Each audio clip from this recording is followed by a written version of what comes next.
आज हम new chapter start करते हैं जिसका नाम है forms of business organisation. Forms of business organisation. अब इसका मतलब क्या होता है कि जो हमारे बिजनेस होते हैं ना फॉर्म कैसे होते हैं, मतलब बनते कैसे हैं। क्योंकि बिजनेस हर बिजनेस सेम नहीं होता। कुछ बिजनेस सोल प्रोप्राइटरशिप कर रहे होते हैं, कुछ बिजनेस पार्टनरशिप कर रहे होते हैं, या कुछ बिजनेस हिंदू अनडिवाइडेड फैमिली वाले होते हैं। बहुत सारे होते हैं, एक एक करके सबको समझेंगे।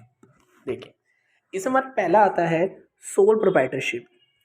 सोल प्रोप्राइटरशिप, सोल मतलब होता है अकेला।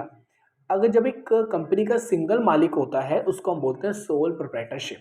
मान लेते हैं हमारे पास एक कंपनी है एक्स वाई जेड, ठीक है, कंपनी है हमारे पास ये। इसका मालिक है ए, पूरी कंपनी इसके नाम है बस, और किसी का नाम नहीं है। इसके अंडर रहकर एम्प्लॉयज काम करते हैं। तो जब क्या होता है सोल प्रोप्राइटरशिप में, sole proprietorship refers to a form of business organisation which is owned, manage and control by an individual who is receipt of all profits and bear of all risk. जो क्या होता है एक single मालिक होता है, क्या करता है सारे रिस्क सारे प्रॉफिट बियर करता है। अब इसका मतलब क्या है, जब एक सिंगल अगर ए है ना, अगर मान लेते हैं इसको, इसके बिजनेस में एक्स वाई जेड में ना 500 रुपये का प्रॉफिट हुआ, तो 500 रुपये किसके होंगे, ए के होंगे। मान लेते हैं 200 रुपये का लॉस हुआ, 200 रुपये का लॉस किसका हुआ, ए का हुआ। तो सारा का सारा लॉस यही भरता है, सारा सारा प्रॉफिट भी क्या करता है, यही करता है। सारा प्रॉफिट इसका, सारा लॉस इसका होता है हमेशा, ठीक है। सोल प्रोप्राइटरशिप खाली आपको ये समझना है, सोल प्रोप्राइटरशिप मतलब होता है जिसमें खाली एक ही मालिक होता है, सिंगल मालिक, उसको बोलते हैं सोल प्रोप्राइटरशिप। इसमें आते हैं कि करके फीचर्स आते हैं। पहला फीचर्स कहता है इसमें formation and closure. Formation closure, इसको फॉर्म करना या इसको बंद करना कंपनी को कुछ ज़्यादा मुश्किल नहीं है। कहता है हार्डली एनी लीगल फॉर्मेलिटीज, इसके अंदर यहाँ तक कि लीगल फॉर्मेलिटीज़ भी नहीं होती है कभी कभार। तो अगर आपको जैसे मान लेते हैं नीचे दुकान हो, घर के नीचे दुकान खोलनी है, खोल सकते हैं। सिंगल मालिक को कोई प्रोप्राइटरशिप तो है नहीं, क्या कर सकते हैं, कोई ज़्यादा आपके ऊपर कोई कार्रवाई नहीं होती है। अगर छोटी कंपनी है, तो बड़ी कंपनी है तो आपको थोड़ा बहुत कोर्ट के अंदर जो भी होते हैं मतलब फाइल करवाना पड़ता है सब चीज़ें। बट इसको फॉर्म करना बहुत ज़्यादा ईजी है और इसको बंद करना भी बहुत ज़्यादा आसान है, कोई दिक्कत नहीं होती है, ठीक है। जब एक कंपनी का सिंगल मालिक होता है तो सारे डिसीजंस वही लेता है। उसने आज सोचा मुझे कंपनी खोलनी है तो खोल लेगा, रात को तो सोचा मुझे कंपनी बंद करनी है तो बंद कर देगा। सारे डिसीजन इसके हाथ में होते हैं, ठीक है। तो उसको फॉर्म करना, इसको बंद क्लोज करना बहुत ज़्यादा क्या होता है, आसान होता है। Second, liability. Sole proprietorship have an unlimited liability. पहले समझते हैं लिमिटेड और अनलिमिटेड लायबिलिटी होती क्या है, ठीक है। देखिए, अगर पहले हम बात करें लिमिटेड लायबिलिटी की, ठीक है, लिमिटेड लायबिलिटी की बात करें पहले हम। अब इसमें होता क्या है कि आपने किसी से लोन लिया, ठीक है, और आप उसको पे नहीं कर पा रहे मान लो, तो वो आपका क्या कर देगा, जो भी आपके नाम जो चीज़ है ना, क्या कर देगा, वो बेच देगा। अब हम भी ऐसे करते हैं, अगर हम किसी को लोन देते हो हमारे को ना दे, तो हम उसके क्या करते हैं, सामान उठा लेते हैं, उसका स्कूटी उठा लें, उसका घर में से कुछ सामान उठा लेते हैं। ऐसे ही होता है, मूवीज़ में देखा होगा आपने। बट एक होता है लिमिटेड, एक होता है लिमिटेड लायबिलिटी। लिमिटेड लायबिलिटी में क्या करते हैं, अगर वो हमारे को पैसा नहीं देता, हम उसकी कंपनी में जाएंगे, कंपनी में जो सामान रखा है वो उठा के ला सकते हैं, कोई दिक्कत नहीं है। बट आप उसके घर जाकर आप उसका एसी निकाल के ला रहे हो, उसके घर में गाड़ी खड़ी, आप क्या होता है गाड़ी लेके जा रहे हो, ऐसा पॉसिबल नहीं है। लिमिटेड लायबिलिटी में क्या होता है, आप खाली ऑफिस में से जो लेना चाहो ले सकते हो, बट घर से आप कुछ भी नहीं ले सकते उसके, ठीक है। एक मान लेते ए ही था मालिक, इसने बी से पैसे लिए थे, ठीक है, इसने बी से पैसे लिए थे और ये पे नहीं कर पा रहा। अब भी अपने पैसे क्या करेगा, इसी कंपनी में जाएगा, इसकी कंपनी में जो जो चीज़ें होगी क्या कर सकता है, उसको ये बेच सकता है। तो कह सकते हैं कि उसको बोलते हैं लिमिटेड लायबिलिटी, जिसमें क्या करते हो आप सामान को, उसके ऑफिस के सामान को बेच दोगे तो उसको हम बोलते हैं लिमिटेड लायबिलिटी। बट बी का कोई भी हक नहीं है एक ही घर जाकर सामान बेचना। ऐसा नहीं कर सकता बी कि एक ही घर जाएगा और वहाँ से उसकी गाड़ी, वहाँ से उसकी स्कूटी, वहाँ से उसकी बाइक निकाल के कर देगा, बेच देगा, ऐसा कुछ नहीं कर सकता वो। जो भी उसको चाहिए वो खाली बस क्या कर सकता है, बस उसके ऑफिस में से उसको ऑफिस का सामान बेच सकता है बस खाली वो। बट अगर हम इसकी में ही अनलिमिटेड लायबिलिटी की बात कर दें, अनलिमिटेड लायबिलिटी की बात कर दें, इसमें क्या होता है, अनलिमिटेड लायबिलिटी में क्या होता है, आप उसका घर पे जाकर भी सामान को लेकर आ सकते हो। वही सेम एग्जांपल, ए ने बी से पैसे लिए थे और बी पैसे दे नहीं रहा, बी पैसे अब नहीं दे रहा है। अब क्या करेगा, ए क्या करेगा, कहेगा ठीक है भाई, वो कहाँ चल रहा है, उसे घर चल जाएगा बी, वहाँ से सामान ले आएगा, उसका उसकी गाड़ी, उसके नाम जो भी चीज़ होगी सब चीज़ें कर लेगा, क्योंकि वो लाइबिलिटी अनलिमिटेड है। अनलिमिटेड मतलब कि उसके घर से, उसके गोडाउन से, उसकी कंपनी से, कहीं से भी क्या कर सकते हो आप, सामान लेकर चले जाओगे आप। बट लिमिटेड लाइबिलिटी में क्या होता है, आप खाली उसका जो जो आपको उससे पैसे लेने हैं, उसका जो भी आपको निकालना है पैसे, वो सारा पैसा आप कहाँ से निकाल सकते हैं, ऑफिस के सामान को लेकर ही निकाल सकते हैं, घर का सामान कुछ भी आप नहीं ले सकते। आगे इतना समझ आपको। चलिए, कहता है this implies debt the owner is a personal responsible for payment of the debts. इसमें क्या होता है, नॉट सफिशिएंट डेट्स, इसकी लाइबिलिटी ना, इसका हमेशा ना सोल प्रोप्राइटरशिप में इसकी लाइबिलिटी क्या होती है, अनलिमिटेड होती है, अनलिमिटेड होती है। इट मीन्स अगर आपने पैसे नहीं दिए तो वो क्या कर देगा, आपको घर का सामान भी बेच सकता है। तो इसलिए कह सकते हैं जो ए है ना, वो जो काम कर रहा है सोल प्रोप्राइटरशिप में, अगर उसने पेमेंट नहीं करी ना, तो वो क्या कर सकते हैं, जिसने उधार दिया है वो उसके घर आकर भी सामान लेकर जा सकते हैं। For the payment of debts in case of the assets of the business are not sufficient to meet all the debts। ठीक है, तो कह सकते हैं अनलिमिटेड लाइबिलिटी वो लाइबिलिटी होती है जिसमें क्या करते हैं हम लोगों से, मतलब आपने जब लोन ले रखा है तो आपको क्या कर सकते हो, उसके घर जाकर भी उससे सामान निकाल कर ला सकते हो।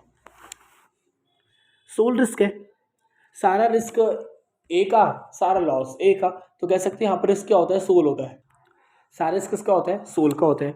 The risk of failure of business is born all by the sole proprietor. However if the business is successful, सारा बेनिफिट, अगर मान लेते हैं बिजनेस बहुत सक्सेस करता जा रहा है तो सारा का सारा प्रॉफिट किसका होगा, ए का होगा। बिजनेस डूबता जा रहा है तो सारा सारा लॉस किसका होगा, ए का होगा। तो यही होता है कि अगर आप सिंगल मालिक हो ना एक कंपनी के, तो प्रॉफिट होगा तो सारा आपका, लॉस होगा तो सारा आपका। ठीक है, कंट्रोल, सारा कंट्रोल आपके हाथ में है, आपको जैसे चलाना है वैसे कर सकते हो, कंपनी को आप रन कर सकते हो, सारा का सारा कंट्रोल आपके हाथ में होता है, क्योंकि कोई बीच में बोलने वाला नहीं होता है। ठीक है, नो सेपरेट एंटिटी, यहाँ पर कोई सेपरेट एंटिटी नहीं होती है जो कह सकते हैं कि business does not have an identity for the honours. यहाँ पर जो सोल ट्रेडर है, ये तो आप पढ़ चुके हो, क्या बोलते हैं यहाँ पर, क्या होता है, सेपरेट एंटिटी नहीं होती है। मालिक होगा तो बिजनेस क्या कर सकता है, रन कर सकता है। Lack of business continuity, the sole proprietorship business is on and controlled by one person, therefore death, insanity, imprisonment, physical alignment and the bankruptcy. मान लेते हैं कि क्या बोलते हैं, अगर बट इसमें ना एक चीज़ ये है सोल प्रोप्राइटरशिप में, अगर उस मालिक की डेथ हो जाती है तो बिजनेस क्या हो जाएगा, आगे रन करना बंद कर जाएगा। वो बात अलग है कि बेटे ने संभाल लिया, वो बात अलग हो जाती है। बट अगर वैसे तो सोल प्रोप्राइटर में यही होता है कि अगर किसी पार्टनर, मतलब पार्टनर कह रहा हूँ सॉरी, किसी एक पर्सन की जो मालिक है उसकी डेथ हो जाती है तो बिजनेस क्या हो जाएगा, बंद हो जाएगा। आई होप आपको इतना समझ आ गया होगा। फीचर पहला, फॉर्मेशन को ओपन करने से क्लोज करना काफ़ी आसान है। लायबिलिटी हमेशा अनलिमिटेड है, कि इट मीन्स आपने जिसको पैसा दिया आपके घर पर आकर भी पैसे मांग सकते हैं, घर से सामान भी ले कर जा सकता है। थर्ड, सारा रिस्क उसका होता है, सारा प्रॉफिट उसका होता है। फोर्थ, सारा कंट्रोल इसके हाथ में है। नो सेपरेट एंटिटी, अगर क्या बोलते हैं आप ग्रो कर रहे हो तो बिजनेस ग्रो कर रहा है। इट मीन्स अगर मान लेते हैं जैसे होता है XYZ कंपनी है, XYZ कंपनी बहुत अमीर होती जा रही है, तो कह सकते हैं ए भी अमीर होता जा रहा होगा, दोनों क्या होता है आपस में एक साथ चलते हैं। अब आता है कुछ फ़ायदे भी होते हैं सोल प्रोप्राइटरशिप के। हाँ, इसी ही रहेगी आपका लैक ऑफ बिजनेस कंटिन्यूटी वाला क्या होता है, अगर एक जो मालिक की डेथ हो जाती है तो बिजनेस क्या हो जाता है, बंद हो जाता है। अब करते हैं मेरिट्स की बात। पहला मेरिट्स क्या है, क्विक डिसीजन मेकिंग। डिसीजन लेना सोल प्रोप्राइटर के लिए बहुत आसान बात है। कैसे, अब XYZ कंपनी खाली ए मालिक था, आज मान लो उसको कुछ चेंज करना है, मान लो उसको लगा कि दुकान में ना ये नहीं ऐसे करते, ऊपर ना हम कुछ और लगा देते हैं, ऊपर फिटिंग्स करवा देते हैं, फर्नीचर चेंज करवा देते हैं, तो उसका डिज़ाइन में मालिक वही है, अपनी मर्जी है, आप कर सकते हो चेंज। ठीक है, जैसा होता है ना कि क्या बोलते हैं, मान लेते हैं हमारे फादर है, वो पूरा घर हमारा है, ऊपर से लेकर नीचे तक हमारे घर है। ठीक है, तो हमारी मर्जी है, घर को तोड़ भी सकते हैं। ठीक है, हम घर को रेनोवेट भी करवा सकते हैं, बट यही घर मान लेते हैं हम, एक घर है उसकी टोटल 4 फ्लोर्स हैं, और एक फ्लोर मतलब दो ताऊजी का है, और एक फ्लोर क्या बोलते हैं चाचा का है, और एक फ्लोर आपका है। आप सोचें नीचे से ऊपर तक तोड़ दो, वो आपके लिए पॉसिबल नहीं है, क्योंकि वो उस घर पे पूरा हक आपका नहीं है। वैसे इसमें होता है, अगर एक उस घर का सिंगल मालिक है, उस कंपनी का सिंगल मालिक है, तो क्या कर सकता है, डिसीजन आराम से ले सकता है, उसके ऊपर किसी का बर्डन नहीं होता है। Confidentiality of the information, confidential मतलब क्या होता है, अगर मान लेते हैं ए ने कुछ भी माइंड में कुछ सोचा, उसको इम्प्लीमेंट करेगा, वो सारा का सारा इम्प्लीमेंट उसको पता है, कोई पीछे बोलेगा नहीं, तो मैं ही सोचूंगा माइंड में। अगर वही पार्टनरशिप में कर रहा होता ना, तो क्या करना पड़ता, बताना पड़ता। जैसे कि घर की बात कर रहे थे अब, कि जो अगर मान लो कि पापा को लग रहा है कि ऐसे करते घर यार ना बहुत पुराना हो गया, घर को तोड़ के नया बनवा लेते हैं, उनको क्या करना पड़ेगा, जो आपके दो जो ताऊ जी उनसे और एक चाचा से पूछना पड़ेगा, वो अग्री करेंगे, उनको सारी बात बतानी पड़ेगी। ठीक है, तो बट पूरे घर के मालिक आप होते ना, तो आप किसी को बताते ही नहीं, वो बात खाली आपके पास ही रहती। और ताऊ जी कहीं दूर रहते थे, फिर क्यों बताओगे उनको आप। हाँ वो बात अलग है, वैसे बता रहे हो, बट आप छुपाना चाहो तो उस बात को छुपा भी सकते हो, नहीं बताओगे आप, क्योंकि पूरा घर आपका है ऊपर से लेकर नीचे तक का। तो आप क्या कर सकते हो, उसको तोड़ के नया बनवा दो। तो सेम इसमें होता है कॉन्फिडेंशियलिटी, आपके मतलब कि जो भी आइडियाज़ होते हैं ना, आप क्या करते हो, उसको छुपा के रखते हो, किसी को नहीं बताते हो, क्योंकि सिंगल मालिक आप हो। जैसा आपको सही लगेगा अभी आप खाली माइंड में उस आइडिया को डेवलप करो। जब आपको लगे कि हाँ भाई ये आइडिया बहुत अच्छा लग रहा है, इसको हम बिजनेस में एग्जीक्यूट कर सकते हैं, आइडिया एग्जीक्यूट कर लेना आप। तो कहने का मतलब ये हुआ कि जो बिजनेस में जो भी आप आइडिया न्यू आइडियाज़ के बारे में सोचते हो, कॉन्फिडेंशियलिटी रहते हैं, मतलब कि वो बिजनेस के अंदर ही रहते, किसी को बाहर पता नहीं चलने वाला। आपको तो पता है उस चीज़ के बारे में, किसको पता है, किसी को नहीं पता होगा, आपके अलावा तो किसको पता नहीं होगा ना वो आइडिया। तो क्या रहता है, वो बिल्कुल सिक्योर्ड रहता है। वही अगर मान लेते हैं 5 पार्टनर है ना आपकी कंपनी में, तो आपको क्या करना पड़ेगा, उस आइडिया के बारे में 5 को बताना पड़ेगा। वो 5 क्या तक अपने घर में बता दे किसी को, और वो क्या था आगे बता दें, तो बात फैल जाती है। बट सिंगल मालिक में फ़ायदा है कि वो बात अपने मन तक ही रहती है, किसी को बताते ही नहीं हो बात। थर्ड, डायरेक्ट इंसेंटिव, इंसेंटिव मतलब होता है प्रॉफिट। आपने थोड़ी सी मेहनत करी ना, तो आपको प्रॉफिट, थोड़ा सा प्रॉफिट हो जाएगा, ज़्यादा मेहनत करी तो ज़्यादा प्रॉफिट हो जाएगा। बट यही चीज़ अगर आप पार्टनरशिप में कर रहे होते ना, मान लेते 5 पार्टनर हैं, ठीक है, 5 पार्टनर है, तो क्या होगा कि अगर मान लेते 5 में से खाली 2 पार्टनर बहुत मेहनत करते हैं, प्रॉफिट और अच्छा खासा, क्या उसको प्रॉफिट हम ज़्यादा देंगे। पहले से डिसाइड हुआ था कि भाई इक्वल करेंगे रेशियो, तो हम 5 जने हैं ना, तो 20% 20% 20% 20% 20%, सबको 20% मिलेगा। कोई मेहनत ज़्यादा करे या कम करे, तो कह सकते हैं इसमें लॉस है। दो जो पार्टनर बहुत मेहनत कर रहे हैं उनको तो लॉस है, और जो 3 है उनको तो बहुत अच्छा प्रॉफिट है, तो कुछ मेहनत कर ही नहीं रहे। तो कह सकते हैं, बट सोल प्रोप्राइटर में ये होता है कि आप ही मेहनत कर रहे हो, आप मेहनत ज़्यादा करोगे तो प्रॉफिट आप बहुत ज़्यादा कमाओगे, तो डायरेक्ट इंसेंटिव मिल जाता है आपको। ज़्यादा मेहनत करोगे तो सारा का सारा प्रॉफिट आपका ही होगा, किसी को बांटना नहीं है प्रॉफिट हो। Next, sense of accomplishment. There is a personal satisfaction involved in the working of oneself. If the business is successful, it contributes to self satisfaction of the sole proprietor and create a sense of accomplishment for him. यहाँ पर क्या करते हैं आप, और आपको ना self satisfaction मिलती है। मान लेते आपने क्या करा कि एक बिजनेस नहीं था आपके पास, और आपने आज फर्स्ट डे है बिजनेस का, और आपको ऐसे बिजनेस करते करते 5 साल हो गए हैं, और बिजनेस तो बहुत बड़ा बिजनेस बन चुका है। आपको अपने ऊपर गर्व होगा ना कि भाई मैंने बिजनेस क्या कर सका, मैंने बिजनेस कैसे डेवलप कर पाया है। वही अगर आपने 5 पार्टनर मिलकर काम करते हैं ना, आपको फिर इतना गर्व नहीं होता, क्योंकि आपको लगता है यार 5 जन मिलकर काम कर रहे तब जाके इतना बड़ा बिजनेस बना है। बट आपने यही सारा का सारा काम आपने करा होता ना, सिंगल पार्टनर हो, मालिक सिंगल हो, और आपने बहुत बड़ा बिजनेस क्रिएट कर दिया, तो आपको बहुत ज़्यादा क्या होगी, खुशी होगी अंदर से, सेल्फ सेटिस्फैक्शन मिलती है कि हाँ भाई मैं क्या कर पाया, कुछ एक अच्छा काम कर पाया। ईजी फॉर्मेशन अभी हम पढ़े थे, ऊपर फीचर से पढ़ा था हमने। इसको बनाना और उसको बंद करना बहुत ज़्यादा क्या है, आसान है, इसमें कोई प्रॉब्लम नहीं होती। इसको बनाना और उसको बंद करना क्या बहुत ज़्यादा आसान होता है। वही सेम चीज़, प्रॉफिट है तो लॉस भी होगा। देखिए इसमें आप कहते हैं लिमिटेशन। पहली लिमिटेशन क्या है, लिमिटेड रिसोर्सेज। जब मालिक सिंगल होता है ना, उसका पैसा लिमिटेड ही होता है। अगर 5 मालिक आ जाए ना, 5 पार्टनर आ जाए, तो सब अपने घर घर से पैसा लेके आएंगे। ठीक है, अगर आप सिंगल मालिक हो ना, आपके पास रिसोर्सेज लिमिटेड ही होंगे। 100 करोड़ 200 करोड़ 300 करोड़, आपके पास पैसा क्या होगा, लिमिटेड होगा। ठीक है, अनलिमिटेड पैसा नहीं हो सकता। ठीक है, अगर हम जैसे बात करें हमारे जो वर्ल्ड के जो रिचेस्ट पर्सन है, एलन मस्क हो गया, जेफ बेजोस हो गया, क्या बोलते हैं हमारा अंबानी हो गए, टाटास हो गए, बिरलास हो गए, इन सबको अगर हम इनके साथ पार्टनरशिप करें, इनके पास पैसा बहुत है, ठीक है। इनके अगर ये 5 लोग मिलके काम करें ना, इनके पास पैसा बहुत है, ठीक है। तो ये मानते तो हैं, चलो एक एक जने के पास ये पैसा बहुत है, बट अगर सिंगल इंसान वहाँ काम कर रहा है ना, उसके पास पैसा लिमिटेड ही होगा। अगर 5 जने मिलके काम करें ना, फिर पैसा बहुत ज़्यादा होगा इनके पास। तो इसलिए कहते हैं रिसोर्सेज ना हमेशा सोल प्रोप्राइटरशिप का लिमिटेड ही होते हैं। अपनी पर्सनल सेविंग यूज़ कर लेता है, ये किसी से उधार ले लेता है, बस और क्या करेगा वो। उसका पैसा क्या होता है, लिमिटेड होता है, लिमिटेड पैसा नहीं होता उसके पास। सेकंड, बिजनेस की लाइफ लिमिटेड है, जब तक वो जिंदा तब तक बिजनेस चल रहा है, आगे पता नहीं कोई संभाले ना संभाले, तो कह सकते हैं पक्का गारंटीड नहीं होता है। लाइबिलिटी अनलिमिटेड है, अगर इसने पैसे नहीं दिए ए पर्सन ने, लोग इसका घर से सामान उठा के ले जाएंगे, तो कह सकते हैं लाइबिलिटी भी क्या होती है इसकी, अनलिमिटेड होती है। अब आता है लिमिटेड मैनेजर एबिलिटी।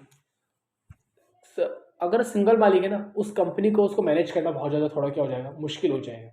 सारे काम उसको करने पड़ेंगे, सोल प्रोप्राइटरशिप है, सारे काम उसको करने हैं।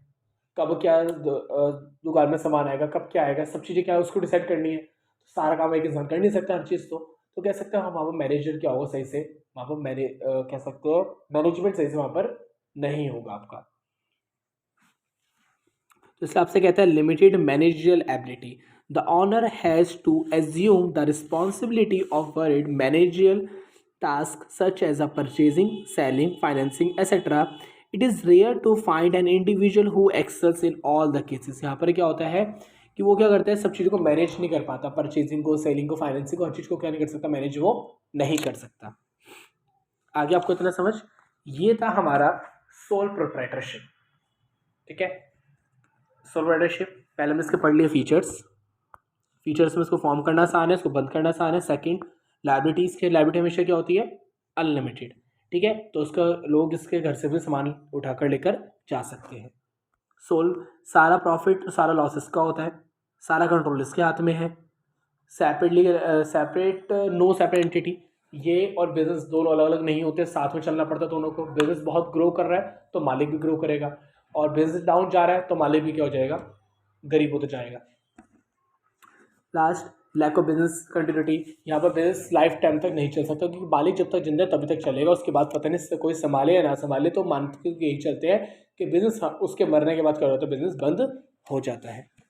अब आता है पहला फ़ायदा कि बिजनेस में डिसीजन लेना बहुत आसान है। दूसरा फ़ायदा, हमारी जो भी बातें होती है सारी कॉन्फिडेंशियल, हमारे एक बिजनेस के अंदर है कि होती हैं, मेरे माइंड में जो आइडिया चल रहा है मैं किसी को नहीं बताऊंगा, ठीक है। और बताऊं क्यों, सिंगल मालिक को मैं क्यों बताऊँ किसी को। थर्ड, डायरेक्ट इंसेंटिव, सारा प्रॉफिट होगा मेरे जेब में आएगा, कोई भी लॉस होगा मेरी जेब से जाएगा, किसी को मुझे बांटना नहीं है profit. Fourth, sense of accomplishment, अगर आपने एक सिंगल मालिक होकर आपने बिजनेस बहुत बड़ा कर लिया तो आपको खुद पे क्या होगा, प्राउड फील होगा कि मैं क्या कर सका, बहुत बड़ा काम कर दिया मैंने। ईज ऑफ फॉर्मेशन क्लोजर, इसको बनाना और उसको बंद करना बहुत ज़्यादा आसान है। नुकसान की बात करें, यहाँ पर सिंगल मालिक के पास रिसोर्सेज हमेशा लिमिटेड होते हैं। सेकंड, लिमिटेड लाइफ होती है बिजनेस की, बिजनेस हमेशा की जो लाइफ होती है लिमिटेड होती है, अनलिमिटेड लाइफ कभी भी नहीं होती है। अनलिमिटेड लाइबिलिटी है कि आपका सामान को क्या कर सकते हैं, घर से भी लेकर जा सकते हैं और आपकी दुकान से भी लेकर जा सकते हैं। लिमिटेड मैनेजर लाइबिलिटी, बिजनेस को मैनेज करना बहुत ज़्यादा थोड़ा मुश्किल होता है, क्योंकि सारा काम एक ही ऑनर करता है, वो होना मुश्किल होता है, ठीक है। अब हम अपना नेक्स्ट टॉपिक स्टार्ट करते हैं जिसका नाम है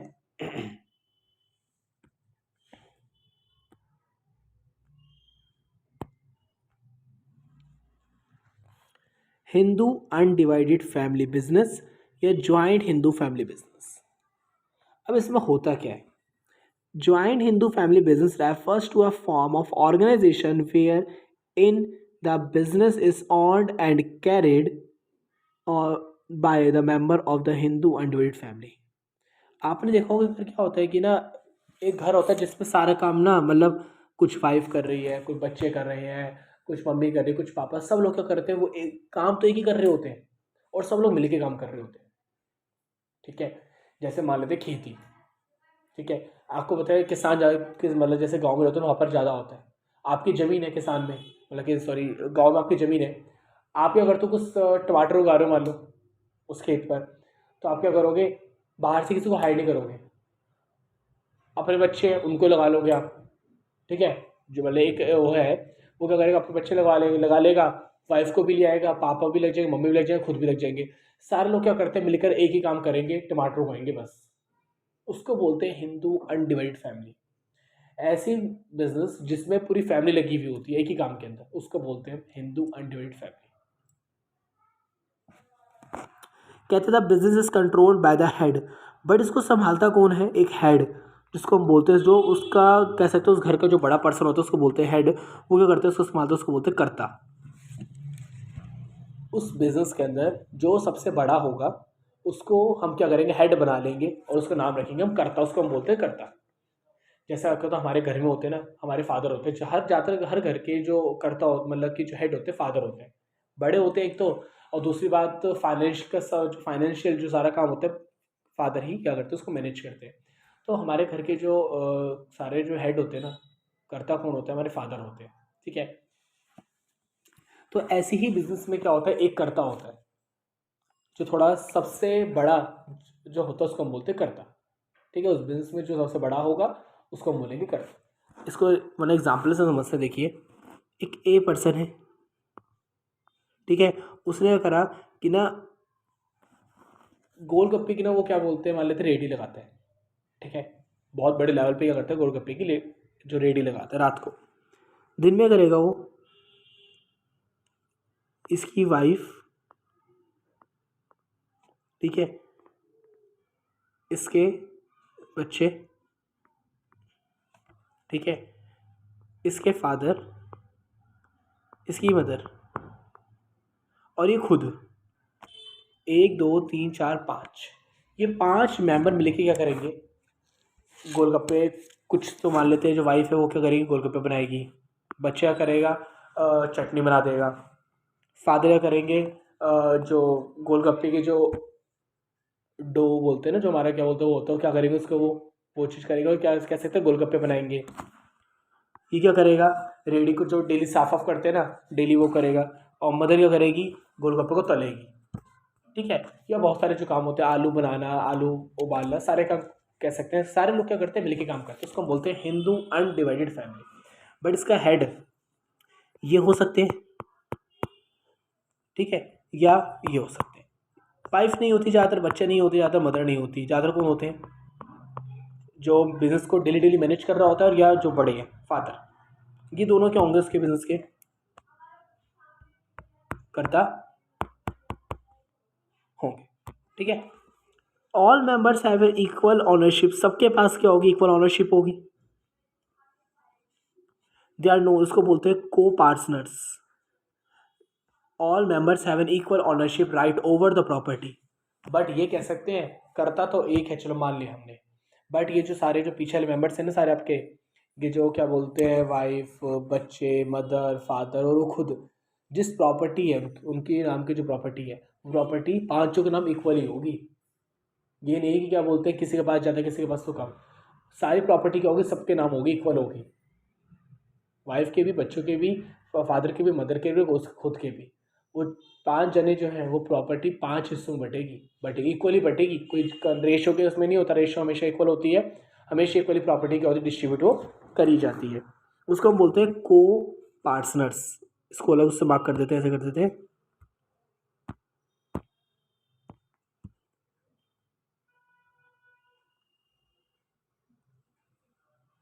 ये ठीक है, को पार्टनर्स। को पार्सन होते कौन है, जो क्या करते हैं बिजनेस, जो क्या होता है जिसमें सबके पास क्या होता है, इक्वल राइट होता है, उसको बोलते हैं। अब दोबारा से हम पहले इसकी फीचर्स पर आ जाते हैं। इसको फॉर्म करना, for a joint family business there should be at least, कम से कम 2 मेंबर तो होने चाहिए फैमिली के।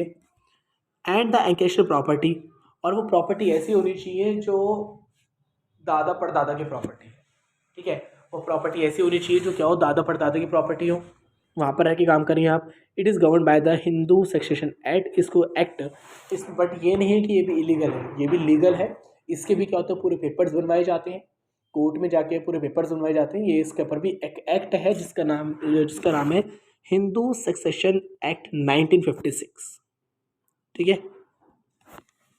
Hindu succession act 1956। तो उसको कह सकते हैं, उसको फॉर्म करना थोड़ा सा तो क्या होता है, आसान होता है। सेकंड, लायबिलिटी, यहाँ पर लायबिलिटी जो करता है ना, उसकी लायबिलिटी तो क्या होती है, द लायबिलिटी ऑफ द कर्ता इज एक्सपेक्ट कि कर्ता की लायबिलिटी तो क्या होती है इधर आपकी, एक्सेप्ट कर्ता की लायबिलिटी क्या होती है, अनलिमिटेड, और सबकी क्या होती है, limited.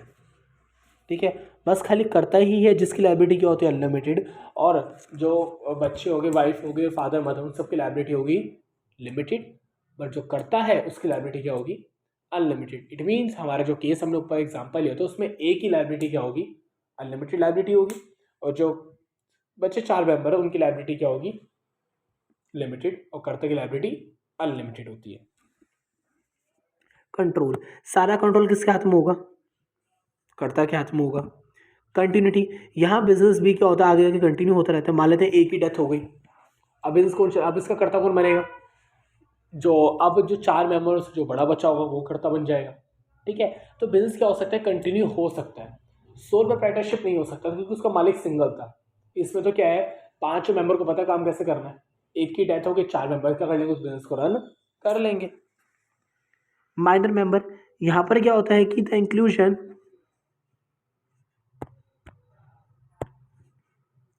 The inclusion of an individual into the business occurs due to the birth in a Hindu undivided family. Hence, minor can also be member of the business. अगर वो कंपनी हिंदू अनडिवाइडेड फैमिली पहले से है, उसने court पे से sign करवा रखे, कोर्ट का लीगल फॉर्मेलिटीज सारी कर रखी है, तो अगर बच्चा 18 साल से छोटा भी है ना, तो वो भी क्या होगा, उस बिजनेस का पार्ट बन सकता है, लीगल तरीके से कर सकता है, उस बिजनेस का पार्ट बन सकता है, वो भी क्या होगा, बिजनेस का मेंबर बन जाएगा। जैसे हमारे ऊपर केस था ये वाला, ए था, आपको शायद याद होगा, 1 2 3 4, ठीक है, इधर चिल्ड्रन था, इधर फादर थे, इधर मदर थी, ठीक है, और इधर क्या बोलते हैं, वाइफ थी, ठीक है, इधर मदर हो गई। मान लेते हैं एक चाइल्ड और हुआ है, एक चाइल्ड और हो गया, अब उसके पास भी क्या होगा, पूरा पूरा हक होगा बिजनेस के ऊपर, उसके पास भी पूरा पूरा हक होगा बिजनेस के ऊपर, उसका पूरा हक होगा। आया इतना समझ? तो आपने अभी हम फीचर्स पढ़ा, फीचर में उसने पहले बताया हमारे को, इसको बनाना बहुत ईजी है, इसकी लायबिलिटी अनलिमिटेड, कर्ता की लायबिलिटी अनलिमिटेड, और बचे 4 मेंबर्स की लायबिलिटी क्या होगी, लिमिटेड। इट मीन्स एम की, डब्ल्यू की, एफ की और सी, जो 4 मेंबर हैं, इन चारों की लायबिलिटी क्या होगी, लिमिटेड, बस खाली यही है जिसकी लायबिलिटी क्या होगी, अनलिमिटेड लायबिलिटी होगी, एक ही बस। बिजनेस को कंट्रोल करना बहुत, कंट्रोल किसके हाथ में होता है, जो बड़ा होता है कर्ता के हाथ में होता है।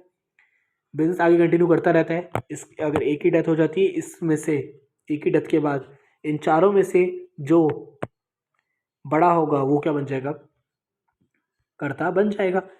जैसे मान लेते हैं पहले से फादर बने हुए थे, ठीक है, तो अब क्या बन जाएगा, कोई और बन जाएगा इन 4 में से, तो जो बड़ा होता है वो क्या बन जाता है, कर्ता बन जाता है बिजनेस का, तो वो उसके हाथ में कह सकते हैं, ज़्यादा डिसीजन उसके हाथ में होते हैं। माइनर मेंबर्स, यहाँ पर क्या होता है कि जैसे बताया भी आपको, अगर ए था, एक बच्चा और हुआ है, तो वो भी क्या बन जाए, बिजनेस का पार्ट वो भी बन सकता है, आगे आगे चलकर 18 साल से पहले ही क्या बन सकता है, बिजनेस में वो इन्वॉल्व हो सकता है, उसी बिजनेस में, और किसी भी नहीं, उसी बिजनेस में हो सकता है, इन्वॉल्व भी हो सकता है। जॉब नहीं कर सकता किसी के यहाँ, किसी यहाँ खेती नहीं कर सकता वो, हाँ, बट अपने घर में जो काम हो रहा है वो क्या कर सकता है, उसमें हेल्प करवा सकता है। अब कुछ फ़ायदे भी होंगे इसके, पहला फ़ायदा देखते हैं।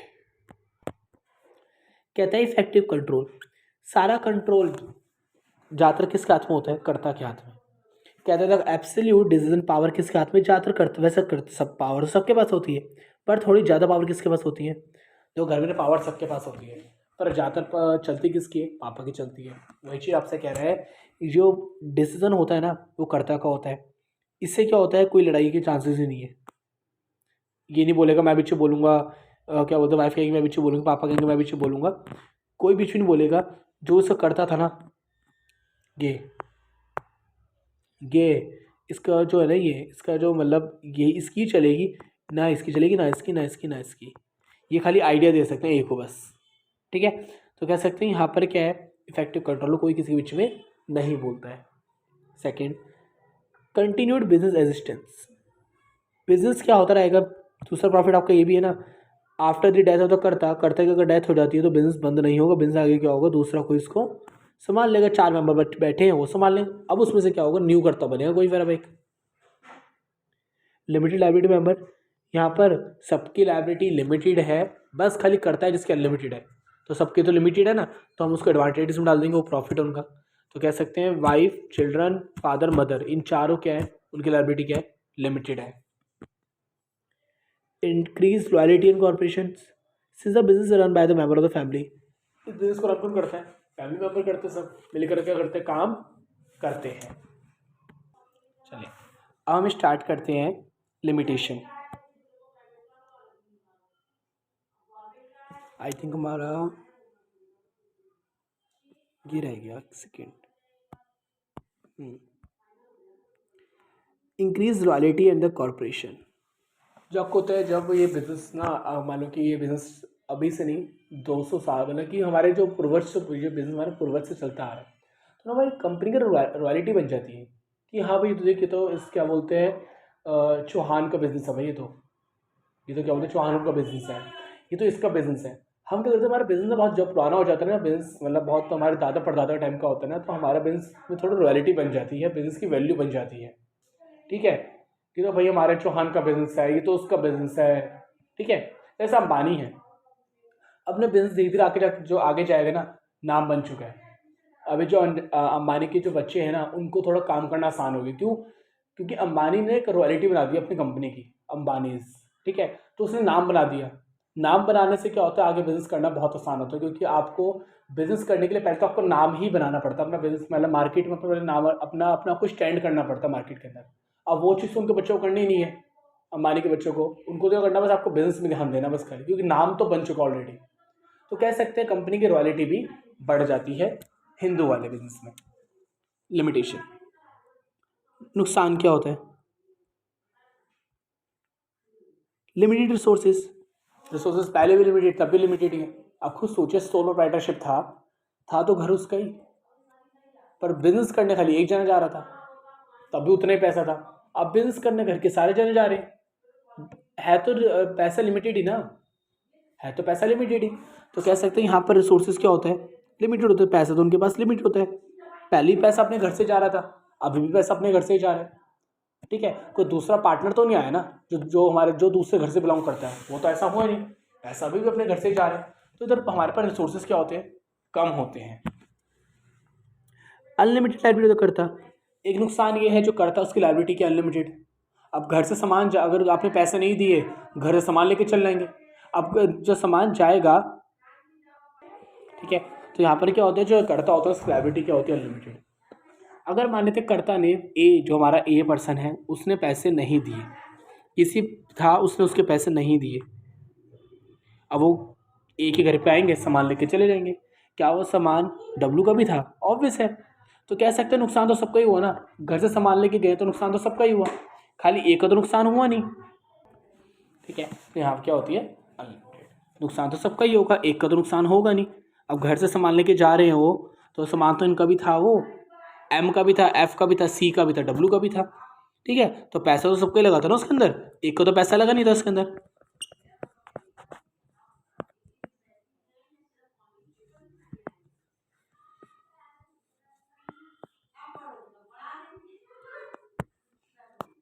डोमिनेंस ऑफ करता, अब कहता है यहाँ पर मैनेजर सारा काम कौन संभालेगा, करता।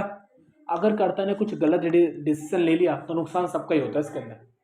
अगर क्या होता है, घर में ना डिसीजन लेना होता है, क्योंकि पापा ना क्या करते हैं, गलत डिसीजन ले लेते हैं, बच्चे पीछे बोल रहे होते पापा ऐसा मत करो, मम्मी पीछे बोल रही थी ऐसा मत करो, बट पापा नहीं सुनते, कहता नहीं मैं तो, मेरे को ये सही लग रहा, तो मैं तो करूँगा यही, बट वो क्या कर रहा है, पापा गलत सोच रहे होते हैं। तो काम क्या होता है, नुकसान तो हम सबका ही होगा ना, पापा का नुकसान होगा नहीं, नुकसान तो हम सबका ही होगा। तो ऐसे क्या होता है बिजनेस के अंदर होता है, जो ए था ना उसने कुछ डिसीजन लिया तो नुकसान सबका होगा, नुकसान चारों का होगा, ए का तो नुकसान होगा ही होगा, साथ में चारों का भी नुकसान होगा। ठीक है, लिमिटेड मैनेजर स्किल्स, स्किल्स तो लिमिटेड है ना, अब स्किल्स, अब लिमिटेड स्किल्स क्यों है, आपसे कहता है सिंस द करता can not be expert in all the areas, business चलाएगा कौन, करता। अभी ए को सारी चीज़ों के बारे में तो पता नहीं होगा ना वो, ठीक है, एंड द बिजनेस में suffer as a result of the unwise decision. अब कह सकते हैं, अब इसमें क्या होता है पार्टनरशिप में एक फ़ायदा होता है। क्या फ़ायदा होता है, लॉ पहले उसका 2 मिनट समझ लेते हैं। अगर एक ए पर्सन है, उसके साथ पार्टनरशिप में बी भी काम कर रहा है, उसके साथ पार्टनरशिप में सी भी काम कर रहा है। अगर ए को कुछ डिसीजन लेना है ना, तो वो अकेले नहीं ले सकता। जब बी और सी अग्री करेंगे उस डिसीजन पर, तभी वो काम हो सकता, तभी तो काम नहीं हो सकता।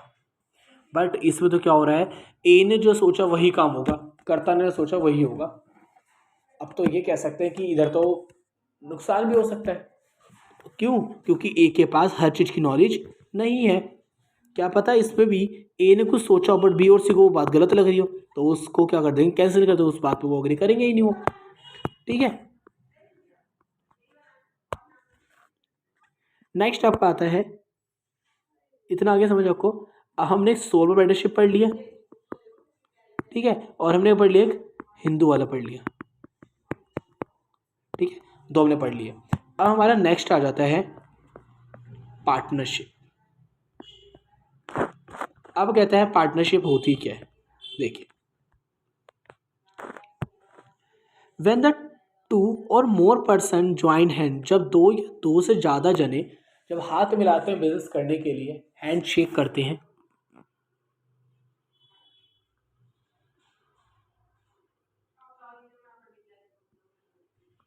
जब हाथ दोनों मिलाते हैं, ठीक है, जैसा मैंने बना दिया, जब क्या करते हैं हाथ मिलाते हैं ना दोनों, तो क्या होता है कि एक बिजनेस क्या होता है, जब 2 जने आते हैं और क्या करते हैं बिजनेस में ज्वाइन होते हैं, उसको हम कहते हैं पार्टनरशिप। पर दोनों जन अलग अलग घर से आ रहे हैं, ठीक है, एक अंबानी फैमिली से आ रहा है तो दूसरा अडानी फैमिली से आ रहा है। जब 2 जने आते हैं, ये अंबानी फैमिली से आ रहा था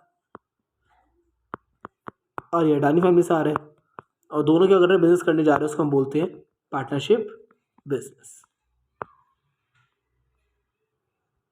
second, partners who have entered into partnership with one another are individually called partners, collectively called firm।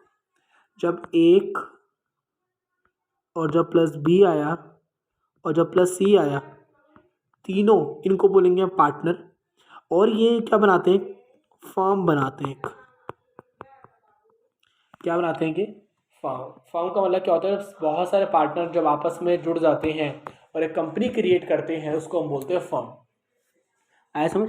जब ए प्लस बी प्लस सी ये तीनों आए और उन्होंने जहाँ पर एक कंपनी खोली, उसको हम बोलेंगे फर्म। ठीक है,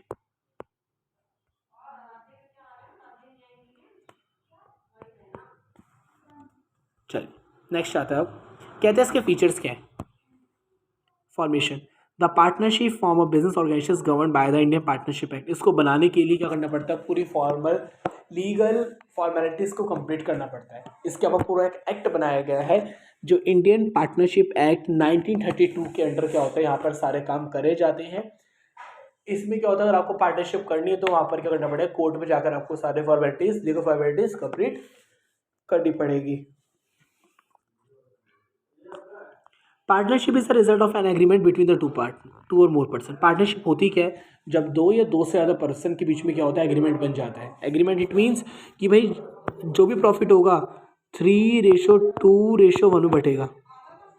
ठीक है, जो भी प्रॉफिट होगा क्या होगा, 3:2:1 में क्या होगा, डिस्ट्रीब्यूट करा जाएगा। इसको बोलते हैं पार्टनरशिप। कि ये सब चीज़ें क्या होती है, एग्रीमेंट के अंदर लिखी हुई होती हैं। ठीक है, इतना समझ लो, उसका लिए सब तो रहने दो। नेक्स्ट, अब आपका आता है लायबिलिटी। ठीक है, अब आता है लायबिलिटी क्या होती है। The partner of a firm have unlimited liability. यहाँ पार्टनर्स के पास जो लायबिलिटी होती है वो क्या होती है, अनलिमिटेड होती है।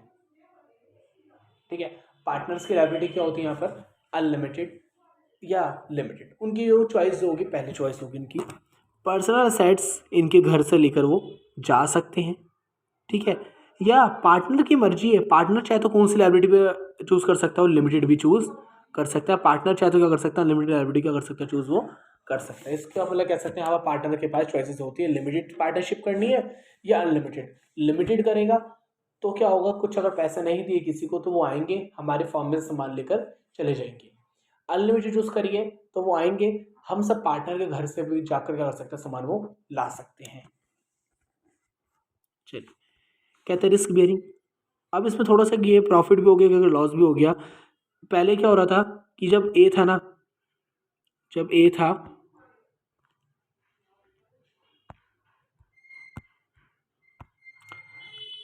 मान लेते उसने 1,000 रुपये का लॉस करा, सारा का सारा लॉस किसका, ए का।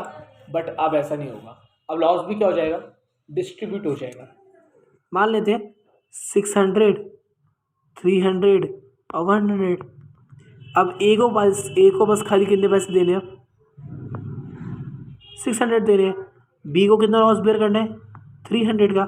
सी को कितना लॉस बेयर करना है, एज्यूम करा मैंने अमाउंट, ये अमाउंट हमने एज्यूम करा है, ठीक है। तो सी कितना लॉस भरेगा, 100 रुपये का लॉस भरेगा। तो हमारा जब 3 जने जब आ जाते हैं, 4 जने, 5 जने, 10 जने जब एक कंपनी में आ जाते हैं पार्टनरशिप के रूप में, तो अब हमारे को जो भी लॉस होगा ना, खाली मैं बियर नहीं करूँगा, हम सब मिलके बियर करेंगे, ठीक है। हम सब मिलके भरेंगे भी लॉस को। अब लॉस एक साथ एक वाला नहीं होगा, और प्रॉफिट हुआ तो हम सबका होगा। 100 रुपये पार्टनरशिप हमने पढ़ा था कि जो भी प्रॉफिट होता है, जो भी लॉस होता है, मालिक का होता है। बट इसमें ऐसा नहीं है, प्रॉफिट होगा तो भी बटेगा, लॉस होगा तब भी बटेगा, ठीक है। अब आता है डिसीजन मेकिंग एंड कंट्रोल। यहाँ पर डिसीजन मेकिंग एंड कंट्रोल एक जने के हाथ में नहीं है, अब पार्टनर्स के हाथ में। इट मीन्स अगर कोई भी डिसीजन लिया जा रहा है, तो अगर मान लेते 5 पार्टनर है, तो पाँचों को उस बात पे अग्री होना बहुत ज़रूरी है। अगर किसी एक ने ए बी सी डी तो तैयार थे वो काम करने के लिए, बट ई ने मना कर दिया कि भाई, मान लेते एक कंपनी थी ए, जो उसमें क्या था, सब लोग मिलकर काम कर रहे थे, A B C D E. उन पांचों ने सोचा कि ऐसे करते, मतलब कि एक ने सोचा कि ऐसे करते हैं कि हम ना बहुत बड़ी कंपनी खोलते हैं, एक दूसरी भी कंपनी खोलते हैं, ठीक है। यहाँ पर हम इसको सामान रखेंगे हम, ठीक है, एक कंपनी खोलते हैं। ए तो एग्री कर गया, बी एग्री कर गया, सी एग्री कर गया, डी एग्री कर गया। ई कह रहा नहीं भाई मैं तो तैयार नहीं हूँ, तो ये काम अब नहीं हो सकता। क्यों, ई ने मना कर दिया। कोई भी अगर एक पर्सन मना कर दे तो काम नहीं हो सकता। तो क्या आप यहाँ पर कह सकते हैं कंट्रोल किसके हाथ में होता है, एक जने के हाथ में नहीं, यहाँ कंट्रोल किसके हाथ में होता है, सब लोगों के होता है, हाथ में कंट्रोल होता है।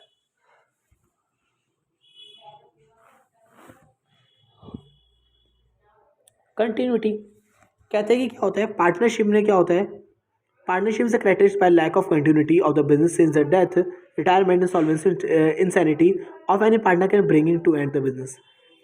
कह सकते हैं ऐसा हो सकता है, यहाँ पर पार्टनरशिप के अंदर बिजनेस बंद भी हो सकता है या आगे कंटिन्यू भी हो सकता है। मान लेते हैं जो ABCDE थे ना, उसमें से खाली सारा का सारा ज़्यादातर काम कौन करता था, ए ही करता था, सारा काम एक ही हाथ में ही था। क्लाइंट्स को लेके आना, क्लाइंट्स के साथ बैठ के क्या बोलते हैं डील्स करना, उनके साथ मीटिंग करना, सारा काम काम कैसे किस तरीके से होगा, सारा काम ए ही करता था। BCDE तो बस पैसा लेके आ रखे थे बस, और थोड़ा बहुत काम कर दिया करते थे, बट सारा माइंड सारा काम ए का लगता था। और एक की डेथ हो गई, बिजनेस बंद हो जाएगा। और यही काम अगर 5 लोग कर रहे होते ना मिलके, अगर एक की डेथ हो गई, स्टार्टिंग में दिक्कत आती, बट बाद में क्या होता, बिजनेस करना आसान हो जाता, क्योंकि सब 5 जो बचे 4 लोग हैं उन सबको BCDE उन 4 को बिजनेस करना आता था। बट अगर सारा काम ए ही कर रहा होता, BCDE कुछ ना कर रहे होते ना, वो बस खाली पैसा लगाते अपना, तो कह सकते हैं आगे उनके लिए सर्वाइव करना बहुत ज़्यादा मुश्किल था। वो उनको नहीं पता था कि काम कैसे करें, ठीक है। नेक्स्ट आता है आपका नंबर ऑफ पार्टनर्स, थोड़ा सा इंपॉर्टेंट MCQ के अंदर आ जाता है आपका। The minimum number of partners needed to start a partnership is 2। कम से कम पार्टनरशिप को स्टार्ट करने के लिए 2 लोग तो चाहिए। अगर 1 लोग होगा तो उसको हम सोल प्रोप्राइटरशिप बोलेंगे, तो कम से कम पार्टनरशिप करने के लिए 2 लोग तो चाहिए। According to section 464 of the companies act 2013, maximum number of partners in a firm can be 100। ज़्यादा से ज़्यादा कितने हो सकते हैं, 100 हो सकते हैं, कम से कम 2 तो होने चाहिए प्राइवेट कंपनी के अंदर, ठीक है। प्रिस्क्राइब बाय द गवर्नमेंट ने कर रखा है, but as the rule of 10 of the companies act 2014 at present maximum number कितने हैं, 50। 2013 के अकॉर्डिंग माने तो हमारे पास 100 थे, 2014 में चेंज करके उन्होंने 50 से कितने कर दिए, नंबर ऑफ पार्टनर्स 50 कर दिए हैं, ठीक है। कम से कम 2, 2013 में 100 थे अराउंड, 2014 में कितने कर दिए गए, 50 कर दिए गए। ठीक है। म्यूचुअल एजेंसी, यहाँ बिजनेस चलता है ना, म्यूचुअल एजेंसी भी चलता है। It means mutual understanding. आप किसी की बात मानोगे, मान लेते हैं क्या पता ABCD, वो जो आइडिया के बारे में सोच रहे थे वो बहुत अच्छा सोच रहे थे ABCD, ठीक है, बट ई को ना थोड़ा कम पढ़ा लिखा था, उसको पसंद नहीं, उसको समझ नहीं आया, तो वो क्या करेंगे, ABCD ने उसको इस बारे में समझाएंगे। अगर वो समझ गया तो ठीक है, वरना वो काम आगे नहीं हो सकता क्योंकि ई मना कर रहा है। और अब आप कहोगे गलती से ने कर दिया तो ABCD ने वो काम कर दिया तो ई केस कर सकता है। मैं तो कहीं तो देख लो, मेरे से बिना पूछे करा है, मैं कुछ लॉस में मैं इन्वॉल्व नहीं होंगे, लॉस में ध्यान रखना, ठीक है, तो ई केस कर सकता है। तो कह सकते हैं यहाँ पर कंट्रोल किसका, सबके हाथ में कंट्रोल होता है। तो म्यूचुअल एजेंसी का मतलब ही ये होता है कि यहाँ पर क्या होता है कि लोग ना एक दूसरे को क्या करते हैं, समझाते हैं। ठीक है। अगर आप म्यूचुअल एजेंसी में ये भी है, पार्टनरशिप के अंदर हमारे को बिजनेस को हमेशा करना पड़ता है, दूसरों के बारे में सोचना पड़ता है। इट मीन्स अपने इन्वायरमेंट के बारे में करना पड़ता है, उनको सोचना पड़ता है। The business of a partnership concern may be carried on all the partners and an active for all. यहाँ पर क्या होता है कि ABCD काम कर रहे थे, एक ऐसे करता हूँ मैं सारा काम कर लूँगा, तुम पैसे दे दो, घर चलो, कोई दिक्कत नहीं। तो यही पॉसिबल है। ठीक है। बिजनेस कौन चलाएगा, हमारा जो है A पर्सन, BCD ने बस खाली पैसे इन्वेस्ट करके वो अपने घर जा सकते हैं पैसे इन्वेस्ट करके भी, तो उनको बोलते हैं म्यूचुअल एजेंसी। कि एक इंसान संभाल रहा है और सारे इंसान क्या कर रहे हैं, घर जा रहे हैं। वैसे स्लीपिंग पार्टनर बोलते हैं उसको हम, बट इसमें भी आपसे कहते हैं म्यूचुअल एजेंसी की। वो भी हम क्यों कर रहे हैं, क्योंकि BCD को A पर क्या होगा, विश्वास होगा, अंडरस्टैंडिंग होगी चारों, मतलब पांचों के बीच में। अब नेक्स्ट आता है उसके एडवांटेजेस, कुछ फ़ायदे भी होते हैं पार्टनरशिप बिजनेस के।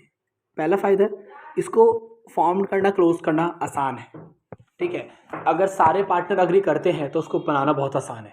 ठीक है। ABCDE पांचों तैयार हैं बिजनेस को कुछ मतलब फॉर्म करने के लिए, तो बहुत आसान है क्योंकि सबको साइन ही करना है वहाँ जाकर। ठीक है। तो सबको क्या करना है, बस आपस में म्यूचुअल अंडरस्टैंडिंग होनी चाहिए, सबको समझने की पावर होनी चाहिए।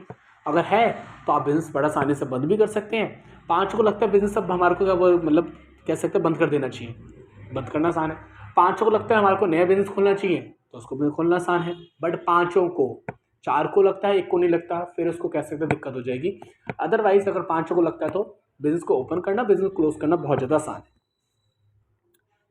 बैलेंस डिसीजन मेकिंग, यहाँ जो डिसीजन होता है बहुत बैलेंस होता है। बैलेंस इट मीन्स बहुत सही डिसीजन होगा, क्योंकि पांचों पार्टनर अग्री कर रहे हैं उस बात पर, तो कह सकते हैं एक गलत हो सकता है, दो गलत हो सकते हैं। हमेशा ये नहीं होता कि पांचों गलत होंगे। एक नया कंपनी खोलने की सोच रहे थे और पांचों पार्टनर उस बात पर अग्री कर रहे हैं, इट मीन्स कुछ अच्छा ही सोचा होगा उन्होंने, क्योंकि एक गलत सोच लेगा, दो गलत सोच लेंगे, पांचों पार्टनर गलत, चांसेस है कि नहीं सोच सकते, चांसेस तो कहते सोच ले, वैसे बहुत कम चांसेस हैं क्या कर सके हो, गलत सोच ले। तो कह सकते हैं यहाँ पर जो भी डिसीजन होता है बहुत ज़्यादा सोच समझ कर मतलब कह सकते हैं लिया जाता है। अब इस बार में कहता है मोर फंड, याद है ऊपर से पढ़ते आ रहे थे limited capital, limited resources, but इधर तो पैसा बहुत होगा ना। पांच पार्टनर है, पांचों अपना अलग अलग घर से बिलोंग करते हैं, तो सबके पास पैसे क्या होगा, अलग अलग होगा। सब क्या करेंगे, बिजनेस में कर सकते हैं, इन्वेस्ट कर सकते हैं। तो यहाँ पर पैसा क्या होता है, बहुत ज़्यादा होता है, क्योंकि यहाँ पर क्या होता है एक पार्टनर नहीं पांच पार्टनर है, तो जब भी पैसा चाहिए होगा तो पांचों पार्टनर क्या करेंगे, अपने घर से पैसा ला सकते हैं। यहाँ पर रिस्क क्या हो गया, हमारा शेयर, प्रॉफिट होगा हम चारों में बटेगा, लॉस होगा हम चारों में बटेगा, पांचों में सॉरी। सिक्रेसी, यहाँ पर सिक्रेसी होती भी है, नहीं भी कह सकते भाई, ठीक है, कह सकते हैं यहाँ पर सिक्रेसी इसलिए है क्योंकि ये बात खाली हम पांचों के बीच में पता है। बट अगर किसी के पेट में बात नहीं पचती है तो कह सकते हैं कि वो क्या हो जाएगी, बात आपकी लीक हो जाएगी। ठीक है। सिक्रेसी यहाँ पर हो भी सकती है, अगर पांच मान लेते हैं हमने कोई डिसीजन करा पांच लोगों के बीच में, ठीक है, तो वो बात हमारे पांच लोगों के बीच में रहेगी, हम मना कर देंगे किसी को बाहर बताने के लिए। ठीक है। तो अगर किसी कोई नहीं बताता है तो बात सीक्रेट रह जाएगी। ठीक है। तो यहाँ पर क्या होता है, ज़्यादातर पार्टनर इतने माइंड से समझदार तो होते हैं कि बाहर अगर हम बात को बता देंगे तो हमारा ही लॉस है, तो क्या नहीं करते, वो बात को सीक्रेट ही रखते हैं, इनफैक्ट अपने घर पे भी नहीं बताते वो। ठीक है। नुकसान भी होगा पार्टनरशिप का।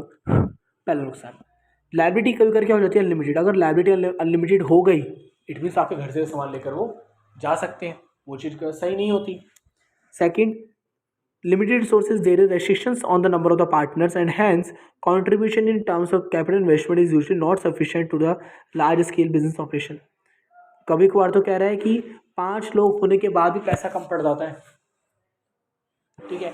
अब ये जरा ये सोचिए, आप अगर 5 लोग पैसे लगाएं और इंडिया की पूरी पॉपुलेशन इंडिया की, वो अगर पूरी इंडिया की पॉपुलेशन बिजनेस स्टार्ट कर रही है तब पैसा ज़्यादा होगा, या 5 लोग लगाएंगे तब ज़्यादा होगा? ऑब्वियस है ना, पूरी जो पॉपुलेशन करेगी तब पैसा ज़्यादा होगा ना। तो कहता है अभी भी थोड़ा पैसा क्या पड़ता है, कम पड़ जाता है। कभी कभार अगर बहुत बड़ा बिजनेस ओपन करना है तो कई बार 5 पार्टनर के पास भी इतना पैसा नहीं होता।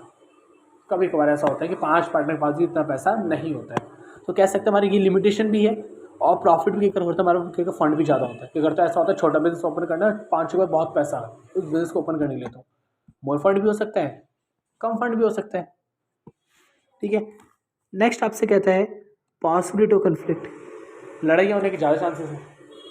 5 पार्टनर करेंगे, बीच में बोला करेंगे, उसको उसकी बात पसंद नहीं है, उसको उसकी बात पसंद नहीं है, तो क्या करेंगे, एक दूसरे लड़ाई भी बहुत ज़्यादा हो सकती है।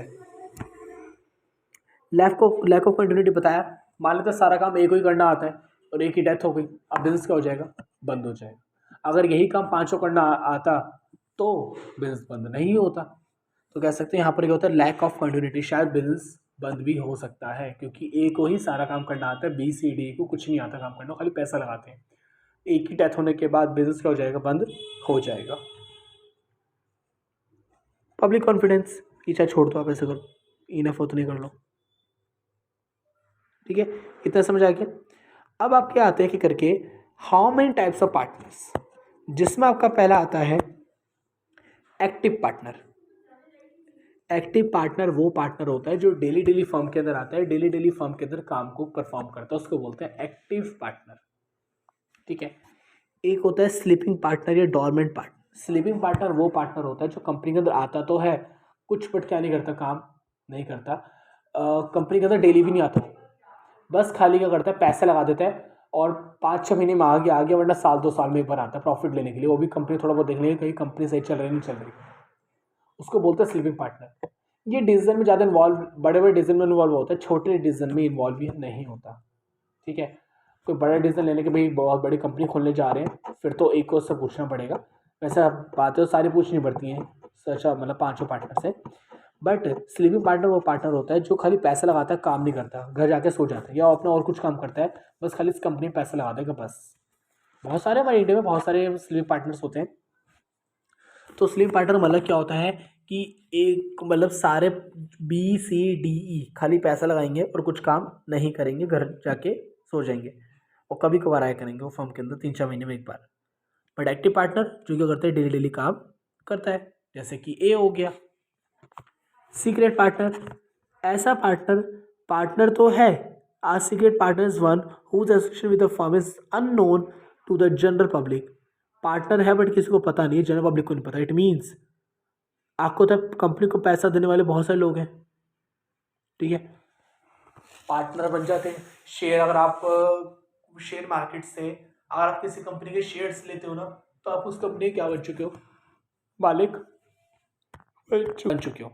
बट ये बात खाली आपको पता है कि आपने शेयर खरीदे तो आप कंपनी के मालिक हो, ये बात सामने वाले को नहीं पता कि अब जैसे कि मैं हूँ, मैंने कर रखे हैं कंपनी के ना 5 लाख शेयर्स खरीद रखे हैं, तो मैं कंपनी का मालिक हूँ, वो मुझे पता है ना, आपको तो नहीं पता होगा ना, आपको तब पता हो जब मैं आपको बताऊंगा कि भाई मैंने इस कंपनी के 5 लाख शेयर खरीद रखे हैं। तो हर इंसान को तो नहीं पता ना। सीक्रेट पार्टनर वो पार्टनर होता है, पार्टनर होता तो है बट जनरल पब्लिक को नहीं पता होता कि हमें वो भी पार्टनर है। आप घर से बाहर निकलते हैं, आपको तो हमारे घर से बाहर निकलते हैं, हमारे आसपास बहुत सारे लोग होते हैं, और उन लोगों ने बहुत चांसेस है कि कुछ लोग तो शेयर्स में काम करते होंगे, उनने कंपनी के शेयर्स खरीद रखे होंगे। मान लो तो उस एक पर्सन है जो आप सब्जी लेने गए थे, वो भी सब्जी ले रहा था, आप भी सब्जी ले रहे थे, और जो आपके साथ में खड़े थे जो सब्जी ले रहा था, उसने रिलायंस के ना मान लेते हैं 5 लाख शेयर्स खरीद रखे हैं। आपको पता है, आप तो उसको जानते भी नहीं हो, और आपको पता है वो भी कंपनी का मालिक था जो आपके साथ में खड़ा था, बट नहीं पता ना, क्योंकि हर इंसान को नहीं पता होता। तो सीक्रेट पार्टनर वो पार्टनर होता है जो कंपनी को तो पता है बट हर इंसान को नहीं पता, जो आसपास घूम रहा है हर इंसान को नहीं पता। अब अंबानी ना एक एक्टिव पार्टनर है, सब इंसान को पता है, वो काम और डेली काम भी करने जाते हैं, ठीक है। सीक्रेट पार्टनर वो हो गया जो आपकी जॉब सब्जी लेने गए थे, साथ में खड़ा था, उसने कंपनी के शेयर्स खरीद रखे थे, वो कंपनी का मालिक था, बट आपको नहीं पता कंपनी का मालिक है, ठीक है। Nominal partner, a partner is one who allow the use of his name. एक ऐसा पार्टनर जब कहता है तुम क्या कर लो, मेरे नाम यूज़ कर लो, तुम ऐसे करो, कंपनी ओपन कर लो।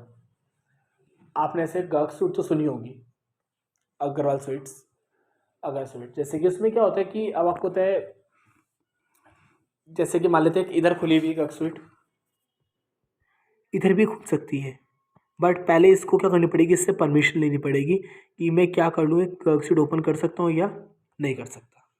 पहले करनी पड़ेगी इसको, इससे परमिशन लेनी पड़ेगी, ठीक है। तो नॉमिनल पार्टनर वो होता है जब क्या करता है, किसी कंपनी का नाम इस्तेमाल कर कर क्या करता है, काम आगे कर रहा होता है। Nominal partner is one who allow the use of his name by a firm.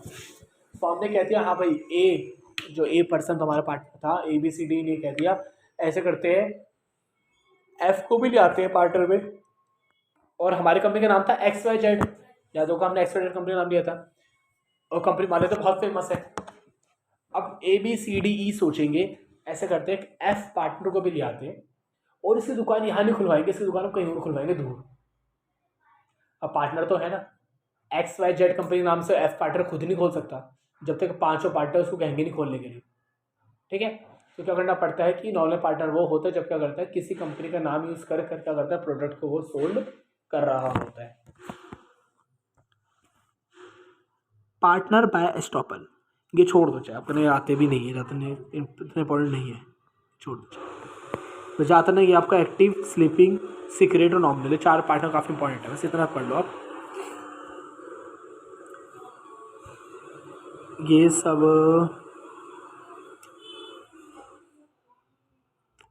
छोड़ दो, ऐसे पूरे सब इतना इंपॉर्टेंट नहीं है ये।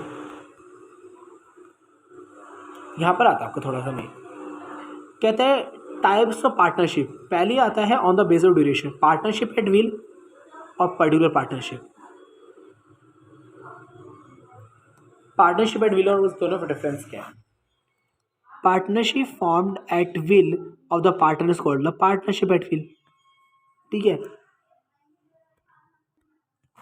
जब A B C D E जो पांच पार्टनर आए थे, क्या इनको पता था कि हमारी पार्टनरशिप कब खत्म हो जाएगी? नहीं, इनकी पार्टनरशिप लंबे समय तक भी चल सकती है, उसको बोलते हैं पार्टनरशिप एट विल।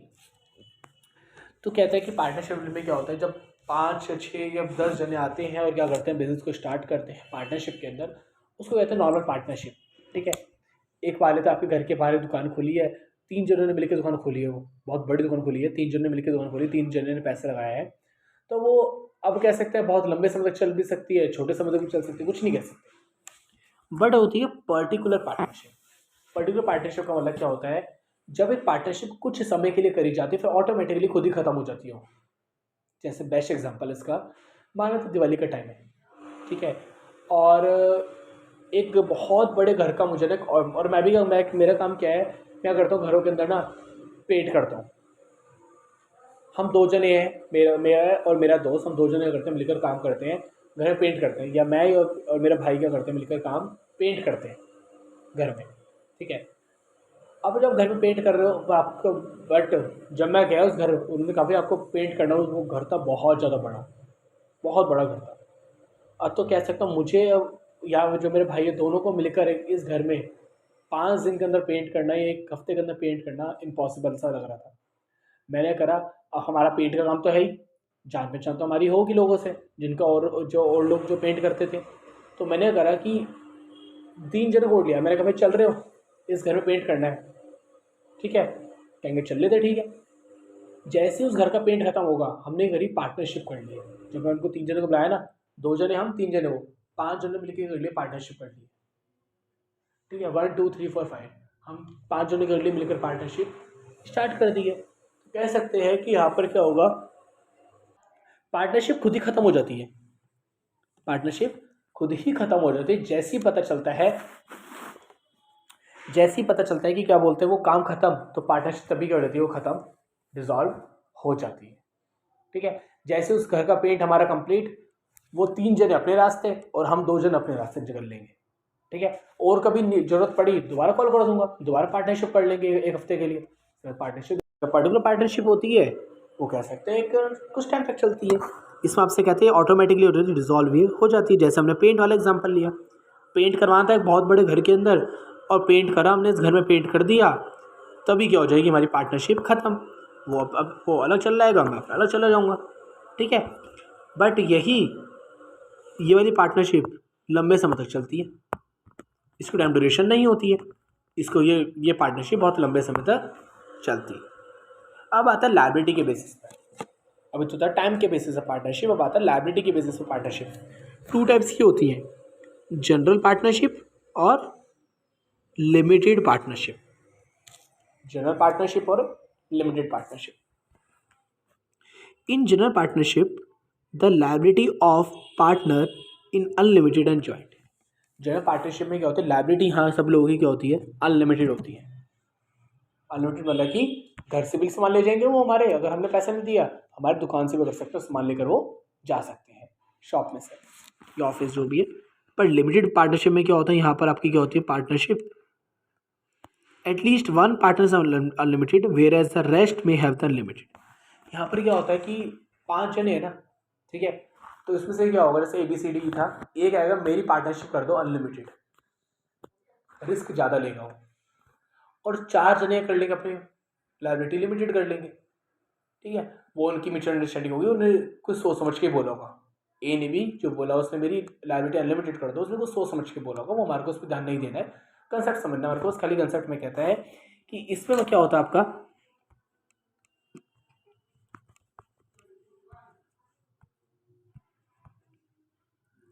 इसमें आपका क्या होता है अनलिमिटेड होता है, और इस पार्टनरशिप में क्या होता है, एक तो क्या होता है, एक की लायबिलिटी तो क्या होती है अनलिमिटेड और सबकी क्या होती है लिमिटेड। एक की मैं बात कर रहा हूँ लिमिटेड पार्टनरशिप के अंदर, एक पार्टनर की, किसी भी एक पार्टनर की लायबिलिटी अनलिमिटेड होगी और सबकी क्या हो जाएगी लिमिटेड, एक की अनलिमिटेड और एक की और सबकी limited. Second, management. The partner enjoy the right to participate in the management. यहाँ पर कह सकते हैं हर पार्टनर के पास क्या होगा, राइट होगा क्या करने का, मैनेजमेंट करने का। But limited partner do not enjoy the right to management and their act do not paint firm or the other partner. यहाँ पर कह सकते हैं सबके पास अधिकार नहीं होता बीच में बोलने का, पार्टनरशिप के मैनेजमेंट में बीच में बोलने का अधिकार नहीं होता है, ठीक है। बट लिमिटेड जो आपके जनरल पार्टनरशिप है उसमें क्या होता है, सबके पास क्या होता है पूरा राइट होता है। तो जनरल पार्टनरशिप में क्या होता है, सबके पास पूरा राइट होता है, सब बीच में बोल सकते हैं मैनेजमेंट के। बट लिमिटेड पार्टनरशिप में क्या होता है, कुछ ही लोग बीच में बोल सकते हैं, सारे लोग बीच में नहीं बोल सकते। रजिस्ट्रेशन, इसका रजिस्ट्रेशन आपकी मर्जी है कराओ या ना कराओ, इसका रजिस्ट्रेशन कराना बहुत ज़्यादा जरूरी है। Resistance, the resistance of the firm is affected by, ये जो फर्म है कब डूब सकती है, किसी पार्टनर की डेथ हो जाए, कोई इंसान रिलेसिव मतलब कि कोई इंसान पागल हो जाए, इंसॉल्वेंसी मतलब कि कोई आपका पैसा लेके भाग जाए, रिटायरमेंट हो जाए, तब यहाँ पर क्या होती है पार्टनरशिप खत्म हो सकती है। इसकी पार्टनरशिप कब खत्म होगी, such a partner does not get terminated with the death, lunacy और द सोल्वेंसी। कह सकते हैं यहाँ पर दिक्कत नहीं है, यहाँ पर पार्टनरशिप होगी लंबे समय तक चलेगी, एक की डेथ होगी ना और 4 जने करेंगे मिलकर काम करेंगे, यहाँ पर क्या हो सकता है शायद पार्टनरशिप खत्म भी हो जाए या पार्टनरशिप आगे कंटिन्यू भी होती रहती है। आगे होगा एपिसोड आपको इतना समझ, ये ना एक्चुअली ये पार्टनरशिप डीड है, ठीक है, डीप नहीं है, डीड है, DEED। अब आता है पार्टनरशिप डीड होती क्या है। डीड में लिखा क्या होता है कि अगर ABCDE 3-5 जने आ रहे हैं, पहले तो उन 5 का नाम लिखा होगा, फिर 5 ने कंपनी का नाम जो डिसाइड करा था XYZ वो लिखा जाएगा पेपर पे, 5 के घर के एड्रेस, 5 के मोबाइल नंबर, ठीक है, 5 ने जो सोचा है कहाँ पर बिजनेस ओपन करेंगे लोकेशन, वो पाँचों क्या करेंगे, कई बार क्या होता है पार्टनर भी सैलरी मांग लेता है, मुझे तो सैलरी चाहिए, पार्टनर को सैलरी देते हैं पार्टनर्स को, ठीक है, ये हम 12th में अच्छे से समझेंगे। वैसे पार्टनर को सैलरी मिलती है तो क्या हो जाएगा, पार्टनर को सैलरी कितनी मिलेगी, सबको मिलेगी या किस किस को मिलेगी, किस किस को मिलेगी तो कितनी सैलरी मिलेगी, ठीक है। एंड बहुत सारी चीज़ें क्या कर जाती है, कागज़ पे लिख ली जाती है, और ये कागज़ हम क्या कर देते हैं, कोर्ट में सबमिट कर देते हैं। इन फ्यूचर अगर हम पाँचों में किसी की लड़ाई हो गई तो उस कागज़ पे लिखा था, उस कागज़ पे 5 जने के साइन होंगे, पाँचों के ABCD, पाँचों को साइन करने पड़ेंगे उस पार्टनरशिप डीड पे, ठीक है। तो आगे जाकर हमारे को ज़्यादा दिक्कत प्रॉब्लम्स क्रिएट नहीं होती है। पार्टनरशिप डीड मतलब क्या होता है, बस जिस पे आप जो, हाँ एक चीज़ हमने कहा था, हम क्या करेंगे प्रॉफिट शेयर ना इक्वली करेंगे, 1:1:1 और 1:1 इक्वली रेशो करेंगे हम, ठीक है। तो ये सब चीज़ें इक्वली मानी कब जाएंगी, जो आपने कहीं पर लिख रखा हो, अदरवाइज तो दिक्कत हो जाएगी। तो हम क्या करते हैं, एक जगह पर इस सब चीज़ों का कर देते हैं, लिख देते हैं और क्या कर देते हैं, कोर्ट में सबमिट कर देते हैं, भाई चेक कर लो, हम 5 जने इस बात पर अग्री करते हैं। इन फ्यूचर हम अगर हमारी आपस में लड़ाई हो जाती है तो आप क्या कर देना, मेरे जो मेरा पार्टनर है क्या कर सकते हो, आप उसको दिखा सकते हो वही सेम पेपर, ठीक है। चलिए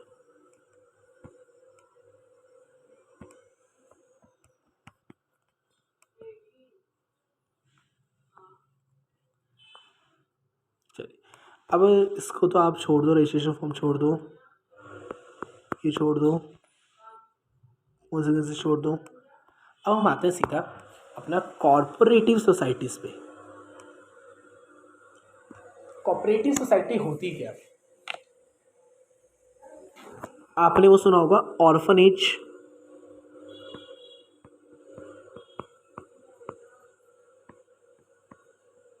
अनाथ आश्रम, ठीक है, ऑर्फनेज बोलते हैं उसको बोलते हैं वो क्या, हमारे कॉर्पोरेटिव सोसाइटी है। कॉर्पोरेटिव सोसाइटी मतलब होता है जब कुछ पर्सन्स आपस में मिलते हैं, 5 जने काम कर रहे हैं, बट उनका कुछ भी मोटिव नहीं है उस बिजनेस से प्रॉफिट कमाने का, ठीक है। अब हम आते हैं हमारा इसमें, देखिए फीचर्स, पहले डेफिनेशन पढ़ लेते हैं। Cooperative organisation society which has its objective for promotion of economic interest. इसमें इनका कोई मोटिव नहीं है पैसा कमाना, इसमें खाली बस लोगों का सोसाइटी का वेलफेयर करना है इसमें, ठीक है। जैसा आपको पता है हमारे घर के आसपास क्या होता है, एक ना कमेटी बन जाती है जो क्या करते हैं, गरीबों की हेल्प करते हैं, ठीक है।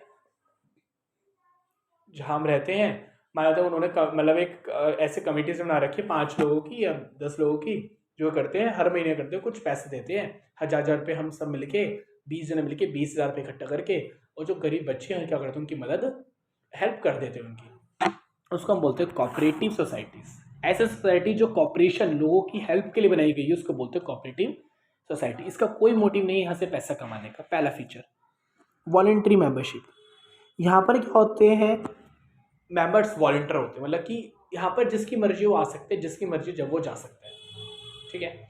जिसको आना है आ जाए, मोस्ट वेलकम, जिसको जाना है जा सकता है, ठीक है, नो इश्यू। तो यहाँ पर सबके, यहाँ पर ये नहीं है कि लिमिट है कि 5 लोग 10 लोग, यहाँ पर ऐसा नहीं होता है ज़्यादातर। कि यहाँ पर क्या होता है कि जितने लोगों को मेंबरशिप हमारे पास आनी है, जितने लोगों को पैसा इकट्ठा करना है, वो सब क्या कर सकते हैं, पैसा हमारे को दे सकते हैं, और हम क्या करेंगे, लोगों के वेलफेयर करेंगे। जैसे अमीर अमीर जो पर्सन है ना, जो मतलब अंबानी है, वो क्या करते हैं, बहुत दान करते हैं, चैरिटी करते हैं। कहाँ पर, ऑर्फनेज के अंदर, अनाथ आश्रम के अंदर, हॉस्पिटल्स के अंदर, जिनका एम है क्या करना, लोगों का वेलफेयर करना, लोगों की हेल्प करना, ठीक है। नेक्स्ट आपका आता है लीगल स्टेटस। ये इलीगल नहीं होती है कॉपरेटिव सोसाइटी, इनका भी लीगल स्टेटस होता है। इसको ओपन करने के लिए भी यहाँ तक क्या होते हैं कि गवर्नमेंट की आपको पहले तो कह सकते हैं लॉज को फॉलो करना पड़ता है, इसके भी कोर्ट में पेपर्स बनते हैं, ठीक है, तब जाके क्या होती है, फॉर्म्ड होती है। ऑर्फनेज है ना, अगर आपने कहीं देखा ऑर्फनेज, वो ऐसा नहीं है कि इलीगल तरीके से बनाया गया, सारा लीगल तरीके से है। हॉस्पिटल के साथ वो कनेक्टेड होते हैं। दूसरा, गवर्नमेंट इसमें बीच में इंटरवेंट करती रहती है, गवर्नमेंट इसमें बीच में इंटरफेयर करती रहती है, ठीक है। तो यहाँ पर सारा क्या होता है, काम लीगल तरीके से कोर्ट के द्वारा ये क्या होती है, हम फॉर्म्ड करते हैं, लीगल स्टेटस होता है इसका पूरा। लायबिलिटी पक्का लिमिटेड हो गया, आप खुद सोच लीजिए। मान लो आपने एक दान करना था, एक ए पर्सन, उसने दान नहीं करा, 1000 रुपये देने थे, उसमें उसने इस महीने 1000 रुपये नहीं दिए, क्या हम उसके घर जाएंगे, घर से उसका सामान ले आएंगे? नहीं, ऐसा कुछ नहीं है, नहीं दिया तो भाई उसकी मर्जी है, दान ही मांग रहे, जिसको देना है दो, नहीं देना मतलब कोई दिक्कत नहीं है। तो यहाँ पर हमेशा लायबिलिटी क्या होती है, लिमिटेड होती है। कंट्रोल, यहाँ पर कंट्रोल किसका होता है, सबका होता है। मान लो तो जो हमने कमेटी बनाई है 20 लोगों की, उसमें सबका 20 लोगों का मतलब कह सकते हैं कंट्रोल होगा। इट मीन्स कुछ भी नया करने जा रहे हैं तो 20 लोगों से पूछा जाएगा, ठीक है। तो यहाँ पर 20 लोगों की उस चीज़ में हाँ होनी जरूरी है, क्योंकि 20 एक ऐसा कह सकते हैं पार्टनरशिप ही हो रही है इधर भी, बस प्रॉफिट ही तो नहीं कमा रहे। तो यहाँ पर जो काम करा जा रहा है लोगों के दान के लिए काम करा जा रहा है। तो यहाँ पर सारा काम क्या होता है, लोगों के साथ मिलकर करा जाता है। यहाँ पर सबके पास इक्वल वोट्स, इक्वल राइट्स सबके पास होते हैं, सब कोई भी इंसान बीच में इंटरफेयर कर सकता है। सर्विस मोटिव, सर्विस मोटिव मतलब क्या होता है, यहाँ पर क्या है कि आप लोगों को क्या आप प्रोवाइड करते हो, सर्विसेज देते हो, फ्री सर्विसेज देते हैं हम लोगों को, कि भाई लोगों का क्या हो जाए, वेलफेयर हो जाए, लोगों की हेल्प हो जाए बस, ठीक है। हम क्या करते हैं, सर्विस प्रोवाइड करते हैं। नेक्स्ट आता है इसके फायदे क्या हैं। सबके पास इक्वल राइट है, सब बीच कोई बीच में यहाँ पर बोल सकता है, किसको मना ही नहीं, यहाँ पर कोई भी कर सकता है, बीच में इंटरफेयर कर सकता है। सेकंड, लायबिलिटी लिमिटेड है, जिसको पैसा देना है दो, जो नहीं देगा इस महीने उसका भी चलेगा, उसका हम घर जाके मांगेंगे नहीं, उसके घर का सामान भी बेच देंगे हम, ऐसा कुछ नहीं है। जिसको देना वो देगा, जिसको नहीं देना उसको हम उसको कुछ नहीं कहेंगे। अब वैसे हम लोगों से 1000 मांगते हैं, उसने कहा मैं तो इस बार 5000 दे रहा हूँ, कोई बात नहीं, अच्छी बात है। 1000 मांगते हैं, कह रहे 500 दे रहा हूँ, पूछ लेंगे भाई देख ले 1000 रुपये कर दे तो सही रहेगा, कह रहे नहीं भाई नहीं हो पाएगा, ओके नो इशू, कोई दिक्कत नहीं है, घर तो जाएंगे नहीं उसके हम, नहीं होगा उसके पास इस बार बजट नहीं होगा देने का। स्टेबल एग्जिस्टेंस, इसमें ऐसी कोई दिक्कत नहीं है, 20 जने थे ना, अगर एक जने की डेथ हो गई, ये नहीं कि क्या बोलते हैं कमेटी बंद कर देंगे। कमेटी इट मीन्स कि जो हम क्या बोलते हैं कोऑपरेटिव सोसाइटीज करेंगे नहीं, बंद कर देंगे, कंटिन्यू चलती रहेगी। अब 19,000 रुपये आएंगे हर महीने दान, बट किसी एक मेंबर को हम कोशिश करेंगे, हम एक मेंबर को और ऐड कर लेंगे इस महीने भी। तो यहाँ पर किसी की डेथ हो जाती है या यहाँ से कोई चला जाता है, कहीं और शिफ्ट हो जाता है, तो ऐसा कुछ नहीं है, तो वो भी कर सकता है, मतलब यहाँ पर स्टेबल होता है कि वो जो कोऑपरेटिव सोसाइटी कंटिन्यू चलती ही रहेगी। इकोनॉमी इन ऑपरेशंस, इससे कह सकते हैं इकोनॉमी भी ग्रोथ हो जाती है। अब आप क्या कर रहे हो, ऑर्फनेज में होता है क्या है, हम क्या करते हैं, जो अनाथ बच्चे हैं उनकी हेल्प करते हैं, उनको पढ़ाते हैं लिखाते हैं। अब वो पढ़ाने खाने से होगा क्या, अब वो आज पढ़ लिख लेंगे तो कह सकते हैं आगे जाकर एक अच्छी नौकरी करेंगे। इट मीन्स हमारे इकोनॉमी के लिए वो लाइबिलिटी उधारी नहीं बन जाएंगे हमारी, और कह सकते हैं हमारी इकोनॉमी के लिए एसेट्स बन जाएंगे, वो हमारी हेल्प कर देंगे वो, ठीक है। हमारी इकोनॉमी की अर्थव्यवस्था की हेल्प करेंगे, अर्थव्यवस्था बढ़ाएंगे। यहाँ पर पूरा सरकार साथ देती है कि अगर पैसे कम पड़ते सरकार कहती है कोई नहीं, आप मेड से ले लो, दान ही तो कर रहे हो, सरकार भी करती है, आपकी मदद कर देती है, हेल्प कर देती है। मगर वो कोऑपरेटिव सोसाइटी लीगल होनी चाहिए, ये नहीं है कि क्या बोलते हैं आज हम सब जने हमने क्या करा, घर में बैठे बैठे हमारे घर के आस पड़ोस हमने क्या कर लिया, 20 जनों में मिलकर बातें कर ली, भाई 1000 रुपये इकट्ठा करेंगे और मंदिर में आके करेंगे, हम ये बांट कर आएंगे सामान। ये इसमें सरकार साथ नहीं देगी, क्योंकि आपने जो काम कर रहे हो ये इलीगल नहीं है, बट लीगल भी नहीं है। लीगल इट मीन्स कि आपने सरकार के मतलब सरकार के अंडर के काम नहीं कर रहे आप प्राइवेट काम कर रहे हो, प्राइवेट दान कर रहे हो, ठीक है। बट अगर आपने सरकार से पूरा इसका मतलब कह सकते हैं सरकार के अंडर है कि काम कर रहे हो, आपने पूरे कोर्ट से पेपर बनवा रखे हैं, तो सरकार आपको बिल्कुल मदद करेगी, आपको बिल्कुल हेल्प करेगी आपकी, ठीक है। तो कह सकते हैं, बट ये जो कोऑपरेटिव सोसाइटी है ना, ये हमेशा क्या होती है, सरकार के अंडर ही होती है कोऑपरेटिव सोसाइटी, ठीक है। तो यहाँ पर सरकार क्या करती है, बीच में हेल्प कर देती है, क्योंकि पैसे कम पड़ जाते हैं। तो इसको बनाना बहुत ईजी है। आज मन करा कि भाई ऐसे करते कोऑपरेटिव सोसाइटी बनाते हैं, 1 हफ्ते लगेंगे, कोर्ट मतलब जाना पड़ेगा, साइन करवाने पड़ेंगे, सरकार के अंडर आप रजिस्टर करवा देंगे, कोऑपरेटिव सोसाइटी ओपन कर दो, दिक्कत क्या है इसमें। क्योंकि मेरे को देखो इतना दिमाग तो लगाने, मुझे जैसे प्रॉफिट तो कमाना नहीं है, साथ से बात प्रॉफिट तो कमाना नहीं है, तो ज़्यादा दिमाग लगाने की यहाँ पर जरूरत भी नहीं होती है। अब आता है कुछ नुकसान भी हैं। नुकसान क्या देखिए, अब कहते हैं लिमिटेड रिसोर्सेज। यहाँ पर रिसोर्सेज क्या होते हैं, कोई भी इंसान अपने पूरे घर का पैसा नहीं दे सकता दान के लिए, बहुत कम होते हैं। कोई इंसान अपने घर का पूरा पैसा दान के लिए नहीं देगा, अपना घर जो कमा रहा है ना उसमें थोड़ा बहुत दे देगा, लिमिटेड ही पैसा दे सकता है। तो हमारे पास यहाँ पर पैसा क्या होता है, लिमिटेड होता है। जैसे हमने बोला कि हम क्या कर रहे हैं, घर से कमेटी बना रहे हैं, 20 जने मिलकर 1000 रुपये देंगे, 20,000 रुपये दे रहे हैं, और जो बच्चे गरीब है उनकी मदद कर रहे हैं। और मान लेते एक बच्चा है वो सीए बनना चाहता है, अब शायद हम हेल्प ना कर सकें, ठीक है, क्योंकि हमारे पास इतने रिसोर्सेज नहीं है। सीए बनने के लिए कम से कम काफ़ी लाखों रुपए लग जाता है, तो वो हमारे पास नहीं है, ठीक है। तो हमारे पास क्या होता है, रिसोर्सेज की कमी होती है, पैसों की कमी होती है यहाँ पर हमारे पास। मैनेजमेंट अच्छा नहीं होता, मैनेजमेंट अच्छा करने के लिए क्या चाहिए आपको? पैसा। मैनेजमेंट 2 मिनट में अच्छा हो जाए वो दिक्कत नहीं है। फॉरेन से इंडिया के बहुत बड़े बड़े जो क्या बोलते हैं जो है मैनेजर्स, उनको हायर कर लो, करोड़ रुपए देना पड़ता है, इन सीआर में आपको अमाउंट पे करनी पड़ता है सारा, अच्छा खासा पेमेंट हो जाती है। अब जहाँ तक वैसे मतलब सुना है कि क्या बोलते हैं गूगल है, जैसे माइक्रोसॉफ्ट है ना, उनके जो मालिक है उनके अंडर है कि जो वो काम करते हैं ना ये मैनेजर्स, उनकी सैलरी पर ईयर की 1800 करोड़ रुपए, 1800 करोड़ पर एक साल की सैलरी मैनेजर की। अब इतनी सैलरी आप इसमें दे दो कोऑपरेटिव सोसाइटी के अंदर, इतना तो पैसा ही नहीं है। और इतना पैसा 1800 करोड़ रुपये हम इसको क्यों दे मैनेजर को? ये पैसा बल्कि लोगों के हम उसमें खर्च करेंगे वेलफेयर में। हमने पैसा इसलिए इकट्ठा करा है कि हम मैनेजर को इतना पैसा देंगे? नहीं, वो क्यों दे रहे हैं? क्योंकि वो उसको पता है वो कोऑपरेटिव सोसाइटी नहीं है, वो उसकी कंपनी है, वो उससे प्रॉफिट कमाता है। माइक्रोसॉफ्ट से प्रॉफिट कमाते हो, आईफोन को जो मतलब कैसे कंपनी है वहाँ से प्रॉफिट कमाते हो, ठीक है। बट इनको यहाँ से प्रॉफिट नहीं होता ना, तो इतना 1800 करोड़ रुपये कौन देगा मैनेजर को जहाँ से प्रॉफिट भी ना हो, ठीक है। यहाँ पर थोड़ी सिक्रेसी क्या होती है, कम होती है। यहाँ पर सारी बातें सबको पता होती है, क्योंकि यहाँ पर प्रॉफिट की तो बात ही नहीं होती ना, यहाँ पर लोगों के दान के बारे में बातें करी जा रही होती हैं, सबको बता देते हैं क्या हो गया। यहाँ पर कोई, यहाँ पर क्या होता है, सिक्रेसी यहाँ पर कम होती है। सरकार बीच में इंटरफेयर करती है। आज मेरा मन कुछ और है, मैं चाहता हूँ क्या बोलते हैं यार इस महीने ना बच्चों की ना खाने में खर्चा करते हैं, बट सरकार के नहीं, बच्चों को पढ़ाई में खर्चा करना है, ये पैसे मैं दे रही हूँ पढ़ाई में खर्चा करना है, जो हेल्प कर रही हूँ, क्या करें, पढ़ाई में खर्चा करना पड़ेगा, क्योंकि सरकार बीच में इंटरवेंट कर रही है। और यही अगर हम जो बताया आपको, हम घर में अगर 20 मेंबर की कमेटी बनाते हैं, 20,000 रुपये इकट्ठे करते हैं, आपकी मर्जी, आपको जो बांट के आने आ जाओ, कोई दिक्कत नहीं, कोई मना नहीं करेगा आपको, ठीक है। तो यहाँ पर क्या होता है, गवर्नमेंट बीच में बोलती है तो यहाँ पर इंटरवेंट करती है, तो हमारा काम सही से हमारा मैनेजमेंट सही से नहीं हो पाता है। डिफिकल्टी ऑफ ओपिनियन, यहाँ पर क्या होता है, अपनी बात रखने में डिफिकल्टी कभी कभार हो जाती है। कि कारण क्या होता है, 20 मेंबर में से ना किसी एक मेंबर की बात नहीं सुनी जाती, कभी कभार हो जाता है ऐसा। कोऑपरेटिव सोसाइटी में क्या है, जो लीगल बनी हुई है वैसे सबकी बात सुनी जाती है, सबके पास इक्वल राइट होता है, बट कभी कभार किसी किसी की बात नहीं सुनते, हम उसको इग्नोर कर देते हैं, ठीक है। तो यहाँ पर ये भी चीज़ें पॉसिबल हो जाती हैं। अब आते हैं हमारे इसके टाइप्स ऑफ कोऑपरेटिव सोसाइटीज़, जिसमें पहले क्या था आपसे, कंज्यूमर कोऑपरेटिव सोसाइटीज़ क्या होती हैं। इसमें इस्टेब्लिश्ड मतलब कि बनी क्यों हुई है, the consumer cooperative societies are form to protect the interest of the consumer.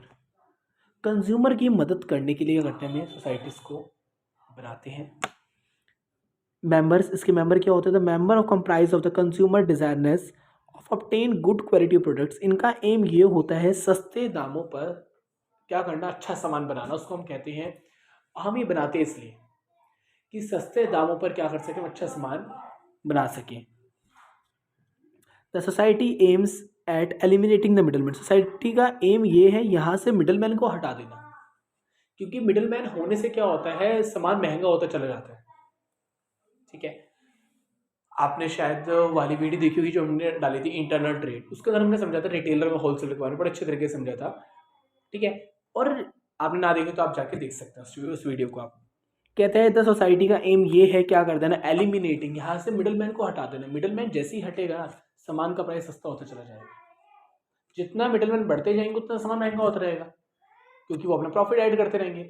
जितने मिडलमैन जाते रहेंगे उतना प्रॉफिट भी वो अपना मतलब कह सकते हैं सामान की कॉस्ट होती रहेगी, रिड्यूस होती चल जाएगी। तो क्या कह सकते हैं, कंज्यूमर कोऑपरेटिव सोसाइटीज बनती क्यों है, कंज्यूमर कोऑपरेटिव सोसाइटी बनती इसलिए है कि फर्स्ट ऑफ ऑल तो पब्लिक का जो हमारे कंज्यूमर है उसका इंटरेस्ट जनरेट रखने के लिए, उनका रहे या करने के लिए।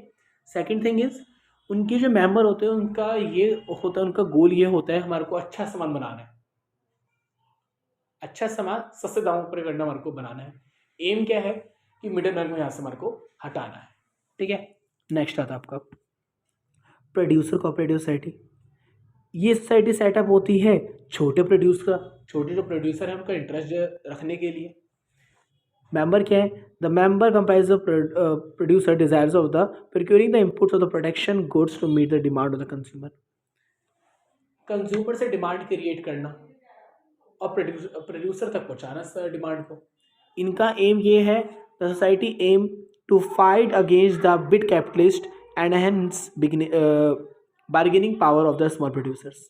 क्या करते हैं ये बड़े बड़े जो कैपिटलिस्ट जो लोग क्या करते हैं, बड़े बड़े लोगों से सामान खरीदते हैं ना, बड़े बड़े इट मीन्स हम क्या करते हैं, महंगे महंगे सामान जो खरीदते हैं वो क्या करते हैं, छोटे लोगों को पैसा देते हैं और उनसे कहते हैं तुम अच्छा सामान बनाओ, तुम अपना नाम बनाओ अच्छे से, ठीक है, इसलिए बनाई जाती हैं। एक मान लेते हैं आपकी कंपनी है छोटी सी, आपने आज मतलब कि 2 साल हुए स्टार्ट करे हुए, बट आपके पास पैसा नहीं है इतना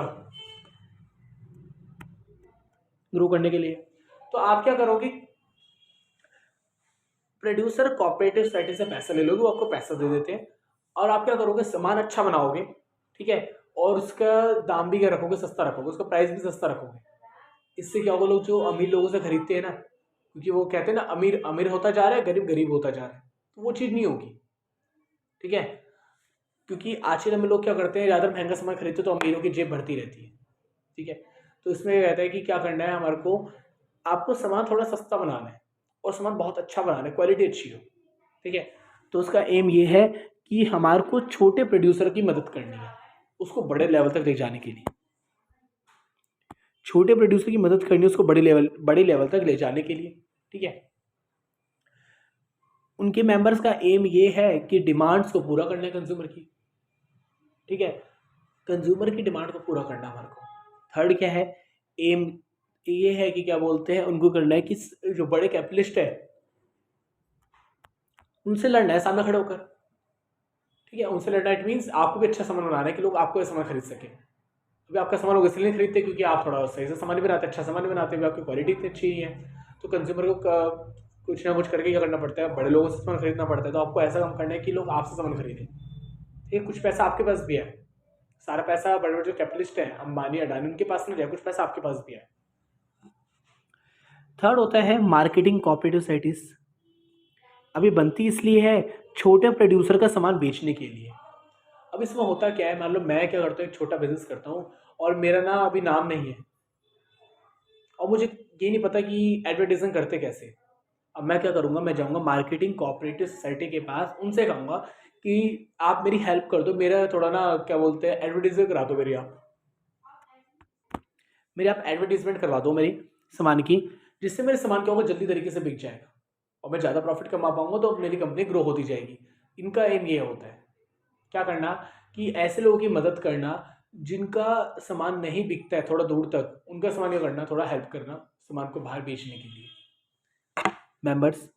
मेंबर क्या चाहते हैं इधर से, the member consider the producer who wish to obtain the reasonable price, वो चाहते हैं सामान यहाँ पर क्या बने, बिल्कुल रीजनेबल सही सामान बने और सही हमारे को सही मात्रा में क्या हो यहाँ पर सामान प्रोड्यूस करा जाए, ठीक है, तो यहाँ पर कह सकते हैं सामान का जो प्राइस है वो क्या होना चाहिए, बिल्कुल सही तरीके से डिसाइडेड होना चाहिए।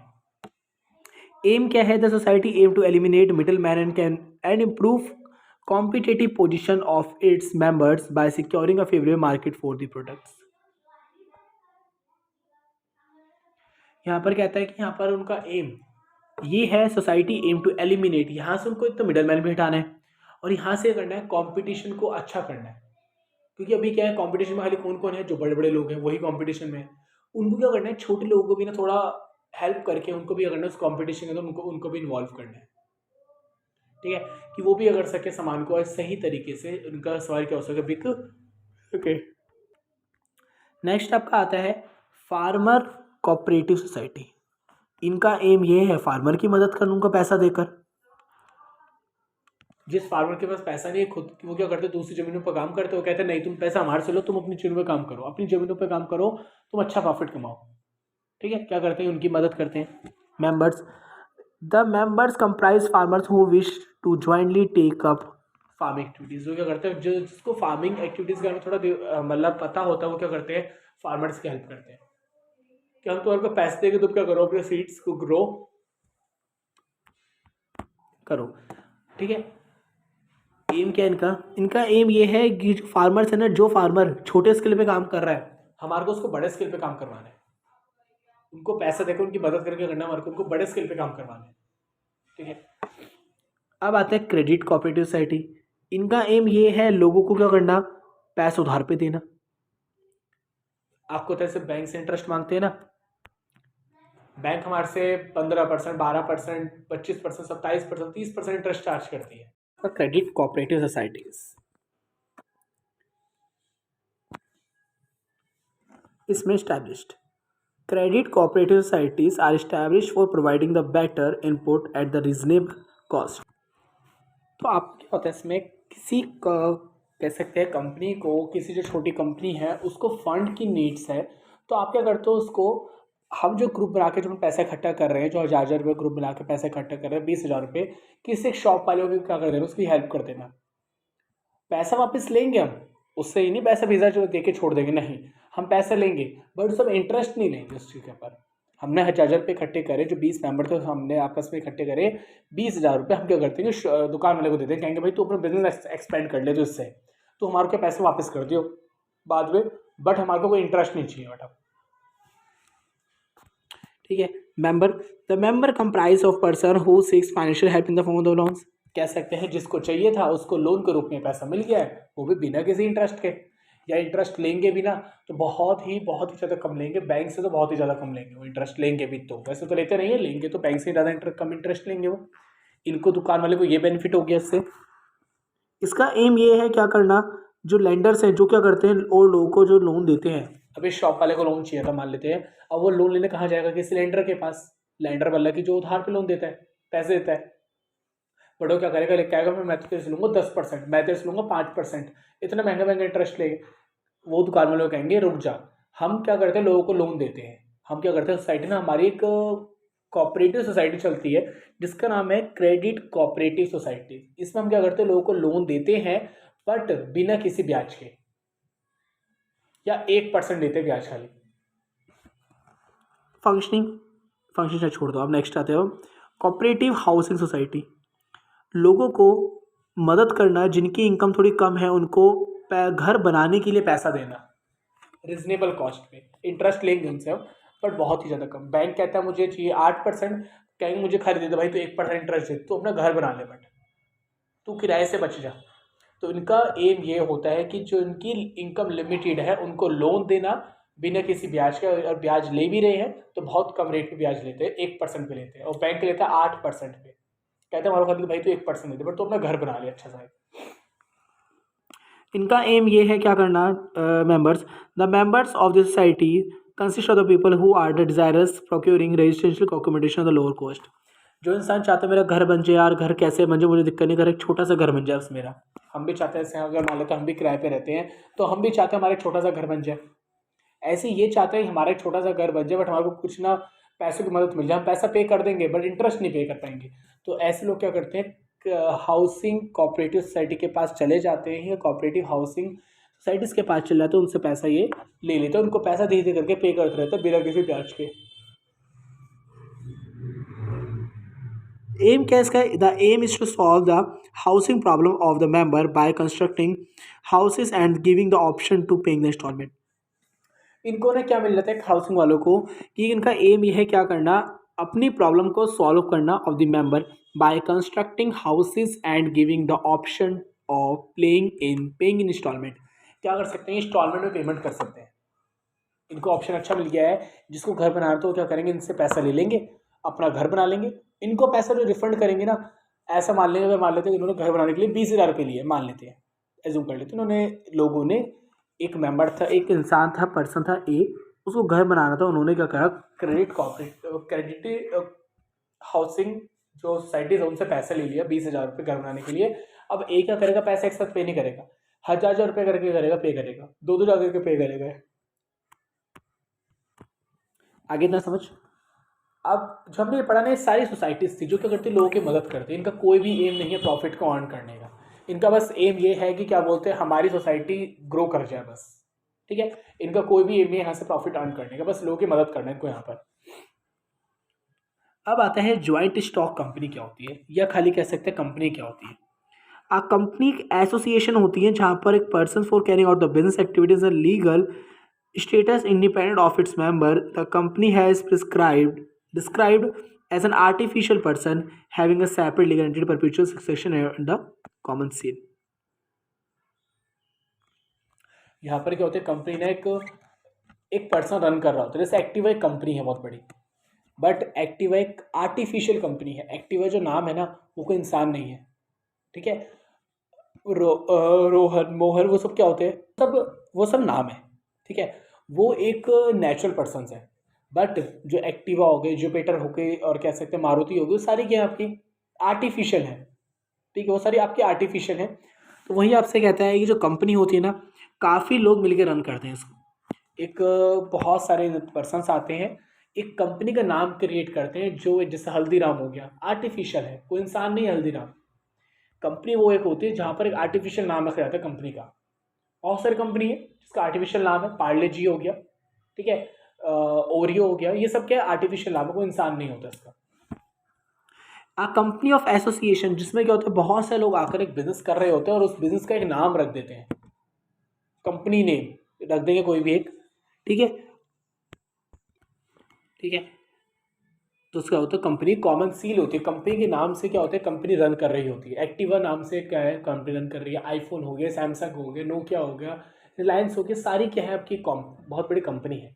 आर्टिफिशियल है, इसको चलाते तो इंसान है, बट वो आपको पता है अपने एक एक्ट मतलब कि वो पढ़ रखी है, प्रिंसिपल्स पढ़ रखे हैं, सेपरेट लीगल एंटिटी। मालिक अलग होता है तो कंपनी अलग होती है। तो यहाँ पर क्या होता है, कंपनी अलग आगे क्या हो रही है, रन कर रही होती है। तो कंपनी एक एसोसिएशन है जो लोग मिलकर कर रहे होते हैं, बिजनेस को चला रहे होते हैं, लीगल तरीके से अगर तो बिजनेस को चलाते हैं। और एक कंपनी क्या होती है, हमेशा एक आर्टिफिशियल पर्सन के नाम पे रख दी जाती है। ठीक है, आर्टिफिशियल पर्सन जैसे बताया हल्दीराम, ठीक है, एक्टिवा। हैविंग इसकी क्या होती है, सेपरेट लीगल एंटिटी। जो एक्टिवा है और एक्टिवा का मालिक मान लेते हैं रोहन है, तो एक्टिवा अलग है, रोहन अलग है, दोनों क्या है अलग अलग है। चलाएगा रोहन ही, बट कह सकते हैं एक्टिवा कंपनी अलग होती है। ठीक है, वो एक आर्टिफिशियल है। फीचर्स क्या है, कंपनी हमेशा आर्टिफिशियल होती है, समझ लिया अभी। ठीक है, इसको क्या होता है, कंपनी के अंदर एक लीगल एक्ट के तरीके से इसको तैयार करी जाती है। कंपनी के अंदर हमेशा क्या होता है, एक लीगल एक्ट तरीके से तैयार करी जाती है और आर्टिफिशियल होती है बिल्कुल ये। इट मीन्स कि किसी एक इस कंपनी का नाम रख दिया जाता है, एक्टिवा कंपनी। ठीक है, separate legal entity. Separate legal entity मतलब क्या होता है कि बिजनेस अलग होता है, मालिक अलग होता है, दोनों क्या होते हैं, अलग अलग होते हैं। ऐसा आपने पढ़ ही लिया था, तो अकाउंटेंसी में पढ़ रखा होगा, थर्ड चैप्टर के अंदर प्रिंसिपल्स के अंदर। सेपरेट लीगल एंटिटी जस्ट आपको बताया, बिजनेस हमेशा अलग होता है और मालिक हमेशा अलग होता है। सारी एंट्री बिजनेस के पॉइंट ऑफ व्यू से करी जाती है, ना कि मालिक के। ठीक है, इसको बनाना टाइम कंज्यूमिंग है, बहुत टाइम लगता है इसको बनाने में। कंपनी छोटी नहीं, क्योंकि लीगल तरीके से बनाई जाती है, बहुत बड़े लेवल पे इसको तैयार कर जाते हैं कंपनी को, बहुत बड़े लेवल पे इसकी लीगल फॉर्मेलिटीज भी करी जाती है। बहुत ज़्यादा टाइम कंज्यूमिंग है, बहुत पैसा खर्च होता है। ये पढ़ लो, उसका the formation for company is the time consuming, expensive and the complicated. बहुत ज़्यादा कॉम्प्लिकेटेड इसको बनाना, बहुत ज़्यादा दिक्कत होती है इसको बनाने, इतनी जल्दी से आसानी से नहीं बनती है। जैसा आपको बताया, सोल प्रोप्राइटरशिप बड़ी आसानी से बन जाती है, नीचे दुकान खोल के बैठ दो, कोई दिक्कत नहीं है। बट कंपनी बनाने में बहुत पैसा लगता है, बहुत मेहनत लगती है और बहुत कॉम्प्लिकेटेड प्रोसेस को नॉर्मल मतलब कि आप आसानी से नहीं कर सकते आप इसको। ये छोड़ दो आप। Control the management and control of the affairs of the companies undertake by the board of director which appoint the top management officials for running the business. The share holder do not have the right to involve in day to day run of the business. कह सकते हैं यहाँ पर क्या नहीं होता, the management and control of the affairs of the companies undertake by the board of director which appoint the top of management official for running the business. क्या करते हैं यहाँ पर, जो बिजनेस रन कर रहे होते हैं ना, कह सकते हैं सीईओ, मालिक, या कह सकते liability. The liability of the member is limited. यहाँ पर सबकी लाइबिलिटी, जो मेंबर है, जो भी कंपनी में एक तो होता नहीं कंपनी का मालिक, बहुत सारे लोग मिलकर काम कर रहे होते हैं। तो यहाँ पर जो भी मालिक होता है ना, एक नहीं होता, बहुत सारे लोग होते हैं। तो सबकी लाइबिलिटी क्या होती है, लिमिटेड होती है। मतलब खाली आपकी कंपनी से ही, अगर आपने नहीं पे करा तो आपकी कंपनी से सामान लेके जाएंगे, ना कि घर से लेके जाएंगे। घर से सामान लेकर नहीं जाते, खाली कंपनी से सामान लेके जाएंगे, वो सबका। Common seal, a company may or may not have a common seal. If the company has a company seal, it must be affixed to the document such as the agreement of the company. यहाँ क्या होता है कि अगर कोई company में common seal होती है तो कंपनी का लिमिटेड, प्राइवेट लिमिटेड, ये सब चीज़ लगाई जाती है। इट मीन्स कॉमन सील मतलब कि कंपनी बहुत अच्छे तरीके से लीगल है, सरकार के पास रजिस्टर्ड है कंपनी, बिल्कुल लीगल तरीके से कंपनी रन करी जा रही है, छोड़ सकती दिक्कत नहीं है ना। यहाँ पर क्या होता है, रिस्क बेरिंग होता है। The losses the risk of loss in the company is borne by the all of the shareholder। यहाँ पर कह सकते हैं सारा रिस्क कौन बियर करता है, सारे शेयर होल्डर रिस्क बियर करते हैं। वो एक इंसान नहीं, सारे लोग क्या करते हैं, रिस्क को बियर करते हैं। ठीक है, तो हमने इसमें पढ़ लिया। आपका क्या बोलते हैं, फीचर्स क्या है, पहले आर्टिफिशियल पर्सन है, सेपरेट लीगल एंटिटी है, फॉर्मेशन इसको बनाना थोड़ा मुश्किल है, कॉम्प्लिकेटेड है। कंट्रोल सबके हाथ में होता है, यहाँ पर मैनेजर के हाथ में होता है, यहाँ बहुत सारे मालिक हैं सबके हाथ में होता है। लायबिलिटी सबकी लिमिटेड होती है। रिस्क बेरिंग यहाँ पर क्या होता है, प्रॉफिट को रिस्क मतलब कि क्या करते हैं, प्रॉफिट को बांट कर चलते हैं, चाहे लॉस हो चाहे प्रॉफिट हो सबको करेंगे बांट कर चलेंगे। सब क्या होता है, प्रॉफिट लॉस शेयर करा जाता है। रिस्क भी थोड़ा हमारा बहुत शेयर हो जाता है, इसलिए रिस्क शेयर कैसे होगा, लॉस हुआ है तो क्या कर दोगे आप, लॉस खाली आपका नहीं होगा, सबका लॉस होगा। सबको जो लॉस अगर 10,000 का लॉस हो रहा है तो लॉस सब में बटे गए। अब आते कुछ फ़ायदे होंगे। पहला फ़ायदा क्या, लायबिलिटी क्या है, सबकी लिमिटेड है। आप क्या कर सकते हो, the case of transfer of ownership add to the advantage of the interesting company as a share of the public limited can sold in the market such can they can be easily converted to cash they can the need arises. Company ऐसी होती है, अगर company को आपको बेचने का मन है ना तो आपकी कंपनी बड़े जल्दी से बिक जाती है। क्यों, क्योंकि आपकी कंपनी बिल्कुल लीगल तरीके से फॉर्म करी हुई होती है, तो कोई भी अगर उसको आसानी से खरीद ही लेता है। मान लो तो आप एक शूज़ का बिजनेस करते हैं, ठीक है, अगर उस आपका मन नहीं है शूज़ का बिजनेस करने का, आप उसको बंद करना चाहते हो, क्या कर सकते हो, उसको बंद कर दो, किसी को बेच दो, कोई भी खरीद लेगा, क्योंकि आपकी कंपनी ऑलरेडी क्या लीगल तरीके से फॉर्म करेगी, उसमें कोई भी गलत चीज़ें नहीं होंगी। इसको कोई भी क्या कर लेगा, जल्दी से खरीद लेता है। इसको ट्रांसफर ऑफ इंटरेस्ट, आपका ट्रांसफर इंटरेस्ट हो गया। आप पहले शूज़ में काम करते थे, आपका मन है मैं इलेक्ट्रॉनिक में काम करूंगा, तो आप अपनी क्या कर दो, शूज़ वाली कंपनी बेच दो। जैसे बाटा है, बहुत बड़ी कंपनी है, बाटा का मन है मुझे नहीं इलेक्ट्रॉनिक में काम करना है, बंद कर देगी बाटा कंपनी। बाटा कंपनी किसी और को बेच देगी, कोई भी खरीद लेगा, क्योंकि बाटा ऑलरेडी लीगल कंपनी है, ठीक है। स्कोप एक्सपेंशन, कंपनी को थोड़ा बढ़ाना या इसको ग्रो करना थोड़ा सा क्या है, आसान हो जाता है। Compare to the sole proprietorship, यहाँ पर क्या होता है, कंपनी का गुडविल बहुत ज़्यादा बनी हुई होती है, कंपनी के पास पैसा लेने के सोर्स बहुत होते हैं, ठीक है। अगर बहुत बड़ी कंपनी हो, पैसा किससे मांग सकती है, बट अगर आपने नीचे शॉप ओपन करी ना, पैसे किससे मांग सकते हो, फैमिली से, रिलेटिव से, फादर से, मदर से, बस। बट कंपनी पैसा क्या कर सकती है, पूरे इंडिया से, पूरे वर्ल्ड से मांग सकती है पैसा। कंपनी रिलायंस बहुत बड़ी कंपनी है ना, तो उसने कर रखा पैसा लोगों से भी ले रखा है इक्विटी शेयर्स के रूप में, ठीक है। प्रोफेशनल मैनेजमेंट, यहाँ जो मैनेजमेंट होता है बहुत अच्छे तरीके से किया जाता है, क्योंकि यहाँ पर जैसे आपको कल आपको बता, लास्ट आपने शायद वीडियोस देखे तो उसमें आपको मैंने बताया था कि क्या बोलते हैं, जैसे कि जो माइक्रोसॉफ्ट है, आईफोन के, जिनके मैनेजर्स हैं उनकी सैलरी बहुत ज़्यादा हाइक होती है, बहुत ज़्यादा महंगी सैलरी होती है, 1800 करोड़ रुपये साल की। तो कह सकते हैं इनसे इतनी सैलरी इसलिए देती है क्योंकि वो इनसे इस रूप में काम भी करवाते इतने का। तो कह सकते हैं हाँ, मैनेजमेंट क्या होता है, बहुत ज़्यादा अच्छा होता है। आप खुद सोचिए 1800 करोड़ रुपये एक साल का दे रहे हैं, तो फिर सैलरी जो इतनी दे रहे हैं तो काम भी तो अच्छे तरीके से कर रहा होगा मैनेजर। प्रो है नहीं काम सुबह आया रात को चला गया बस, ऐसा तो है नहीं, काम बड़े अच्छे तरीके से कर रहा होगा, कंपनी को ग्रो करने में बहुत मेहनत कर रहा होगा वो, है ना। चलिए अब आता है आपका लिमिटेशन, नुकसान भी होते हैं कुछ। पहला, इसको बनाना थोड़ा कॉम्प्लेक्स है, अभी हम पढ़ चुके हैं, इसको एकदम से आसानी से नहीं बनती है। यहाँ सीक्रेसी नहीं होती, क्योंकि कंपनी की बातें पूरे वर्ल्ड को पता होती हैं। आप जाके, जैसे आपको पता है रिलायंस की न्यूज़ आती है, रिलायंस क्या करने जा रही है, यहाँ पर एक नई कंपनी खोलने जा रही है, यहाँ पर ये करने जा रही है, इसकी न्यूज़ पूरे वर्ल्ड को पता होती है। और यहीं आपने नीचे दुकान खोल रखी है, आप दुकान एक सामने भी करना चाहते हो, आप दुकान एक सेक्टर 8 सेक्टर 7 जहाँ भी आप रहते हो उसके आसपास आप एक दुकान और ओपन करना चाहते हो, इसकी न्यूज़ आपको पता हो या आपके आस पड़ोस को पता हो जा सकता, पूरे वर्ल्ड को तो नहीं पता होगा ना। बट कंपनी में क्या होता है, पूरे वर्ल्ड का पता होता है। मानिए कर रहा है, एक न्यू बिजनेस ओपन कर रहा है, न्यू एक प्रोडक्ट लॉन्च कर रहा है, तो इसकी बात पूरे वर्ल्ड का पता होगी, वर्ल्ड को नहीं कम से कम इंडिया को तो पता होगी, काफ़ी मेंबर्स को पता होगी, लोगों को पता होगी कि ये चीज़ कंपनी ये नया करना जा रही है। Impersonal work environment, separation of ownership and management leads to situations in there is a lack of efforts as well as a personal involvement of the part of the officers of the company। यहाँ पर क्या होता है, हम पढ़ चुके हैं कि यहाँ पर सारी एंट्री जो करी जाती है बिजनेस के पॉइंट ऑफ व्यू से करी जाती है, ना कि ऑनर के पॉइंट ऑफ व्यू से। तो कई बार ऑनर को चीज़ सही नहीं लगती, वो कहता है, उसको ऐसा लगता है बट ऐसा होता नहीं है, उसको ऐसा लगता है सारी मेहनत मैं कर रहा हूँ, बट सारी मतलब जो डील्स है, मान लेते 5 जने हैं कंपनी को रन कर रहे हैं, ABCD जो हमारा मतलब प्रीवियस एग्जांपल था, उसमें से AB तो बहुत मेहनत कर रहे हैं, CDE कुछ मेहनत नहीं कर रहे हैं, तो कह सकते हैं इनको बहुत ज़्यादा क्या होगा, एक अंदर से डीमोटिवेशन सा होगा, क्योंकि वो मेहनत बहुत कर रहे हैं, कंपनी ग्रो कर रही है, बट प्रॉफिट किसको मिल रहा है, CDE को ही मिल रहा है। नेक्स्ट आपका आता है, क्या आप छोड़ सकते हैं, dealing in the decision making. यहाँ पर डिसीजन ना एकदम से नहीं होता है, क्यों, क्योंकि यहाँ पर क्या होता है, जो भी डिसीजन लिया जाता है कि 5 मेंबर तो 5 मेंबर मिलके लेंगे, पता नहीं कौन मेंबर कब अग्री करे, एकदम से कर दे या ना करे, आज कल करे, तो यहाँ पर कह सकते हैं यहाँ पर क्या होता है आपका थोड़ा जो डिसीजन थोड़ा डिले हो जाता है, ये आप छोड़ दीजिए।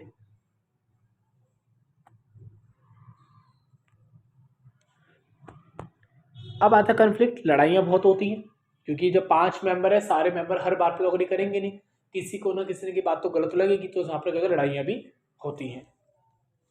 तो हमने पढ़ लिया एडवांटेजेस एंड डिसएडवांटेजेस एंड इसके फीचर्स, ठीक है, कंपनी के। अब आता है टाइप्स ऑफ कंपनीज। पहला आता है आपका 1 पर्सन कंपनी क्या होती है, जिसमें क्या होता है खाली एक ही पर्सन, एक ही मेंबर क्या होता है पूरे कंपनी को रन कर रहा होता है।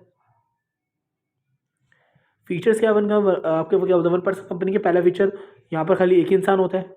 दूसरा, status equal to private company, बिल्कुल जैसा प्राइवेट कंपनी के साथ मतलब गवर्नमेंट करती है वैसे same to same 1 person company के साथ भी गवर्नमेंट सेम करेगी, इसको कुछ भी अलग नहीं मानती है। दोनों कह सकते हैं क्या होते हैं, दोनों सेम होते हैं, 1 पर्सन कंपनी हो या प्राइवेट लिमिटेड कंपनी, दोनों क्या होते हैं बिल्कुल सेम होते हैं, सरकार दोनों को एक जैसा मानती है।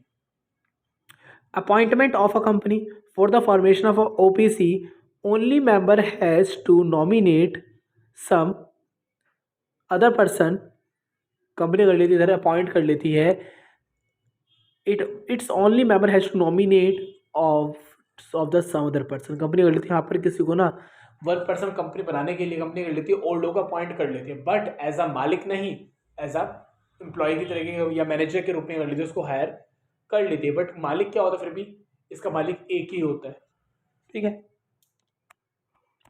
नेक्स्ट आपका आता है प्राइवेट कंपनी। अब private company means a company in which restrictions क्या होती है, यहाँ पर आप क्या कर सकते हैं, ट्रांसफर ऑफ शेयर्स, ये कंपनियां कर सकती हैं, शेयर्स को इशू कर सकती हैं। Has a minimum 2 and maximum 200, यहाँ पर क्या होता है कम से कम 2 लोग चाहिए, ज़्यादा से ज़्यादा 200 लोग चाहिए होते हैं इधर। Does not invite public to subscribe equity shares, यहाँ पर इक्विटी शेयर्स इशू नहीं कर सकती, बैंकों से लोन ले सकती है, ठीक है। Does not invite equity shares, ये क्या नहीं कर सकती, इक्विटी शेयर्स इशू नहीं कर सकती, क्योंकि ये क्या है प्राइवेट कंपनी है, ठीक है, इनको अलाउड नहीं होता इक्विटी शेयर्स इशू करना, लोगों से पैसा ले सकती है बट इक्विटी शेयर के रूप में पैसा नहीं ले सकती। नेक्स्ट आपसे कहता है, ये छोड़ दो आप,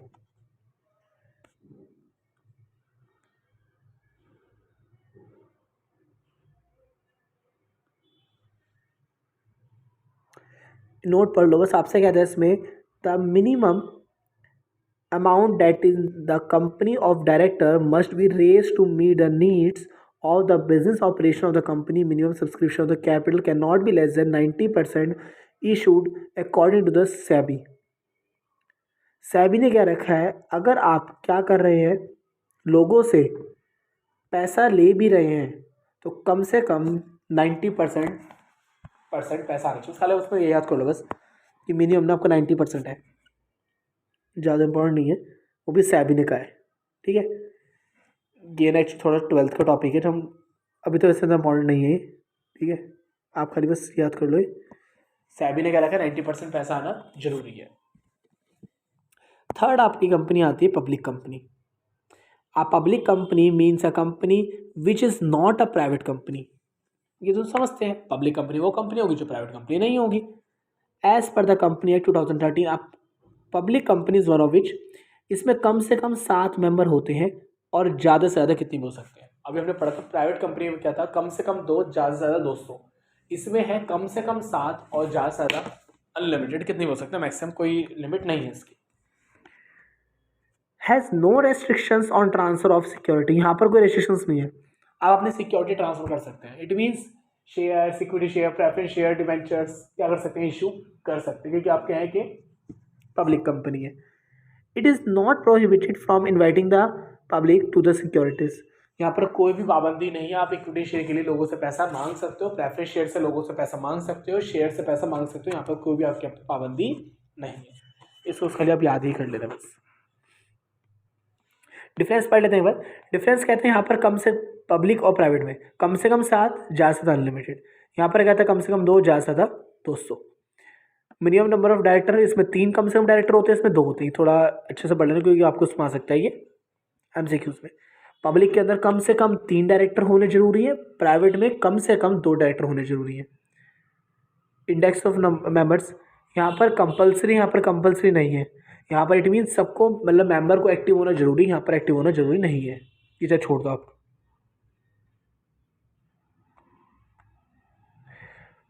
ट्रांसफर से शेयर्स, यहाँ पर आप नहीं कर सकते अपने शेयर्स को ट्रांसफ़र, यहाँ पर आप शेयर्स को ट्रांसफ़र कर सकते हो। यहाँ पर क्या है कि can invite the public to subscribe the share debenture, यहाँ पर आप लोगों से शेयर और डिवेंचर के रूप में पैसा ले सकते हैं, यहाँ पर आप पैसा नहीं ले सकते हो। ठीक है, यहाँ पर आप पैसा नहीं ले सकते हो। अब आता है चॉइसेस ऑफ फॉर्म, ये तो आपका आ नहीं रहे कि डिफरेंशिएशन छोड़ दीजिए, आपने सारा पढ़ लिया हो तो आप ऊपर थोड़ा सा समझ लेते हैं। कंपनी का फॉर्मेशन, कंपनी जब बनते हैं उसको कंपनी को चाहते हैं प्रमोट करें। कंपनी क्या है, आपसे मीनिंग का कहते हैं formation of a company, company बनती कैसे है। हम जब भी कंपनी बना रहे होते हैं उसमें क्या करते हैं, कुछ एक नई चीज़ लेके आते हैं, प्रमोट करते हैं चीज़ों को। ठीक है, हम ऐसे नहीं करेंगे जो पहले से कंपनी चल रही है उसके जैसे सेम टू सेम सामान ले आएंगे, कुछ ना कुछ तो क्या करेंगे कंपनी के अंदर यूनिक लेके आएंगे जो लोग हमारी तरफ क्या अट्रैक्ट हो। Second, discovery of new idea, time to time हम क्या लेके आते रहेंगे, नए नए आइडियाज़ लेके आते रहेंगे। डिटेल इन्वेस्टिगेशन, यहाँ पर क्या कर जाएगी, डिटेल अच्छी तरीके से इन्वेस्टिगेशन करी जाएगी पूरे कंपनी के बारे में। ठीक है, असेंबलिंग डिफरेंट फैक्टर्स, यहाँ पर क्या होंगे, अलग अलग फैक्टर्स को असेंबल करा जाएगा, उसको डिज़ाइन करा जाएगा अलग अलग फैक्टर्स को यहाँ पर। बस इसमें तो आप ये कर लो, ये सब रहने दो आप, ये भी चाहे रहने ही दो आप, कोई दिक्कत नहीं है।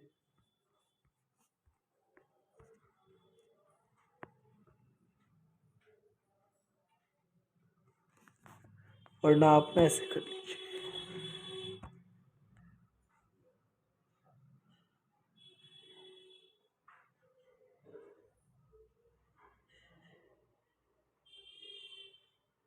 ये पढ़ लो साहब,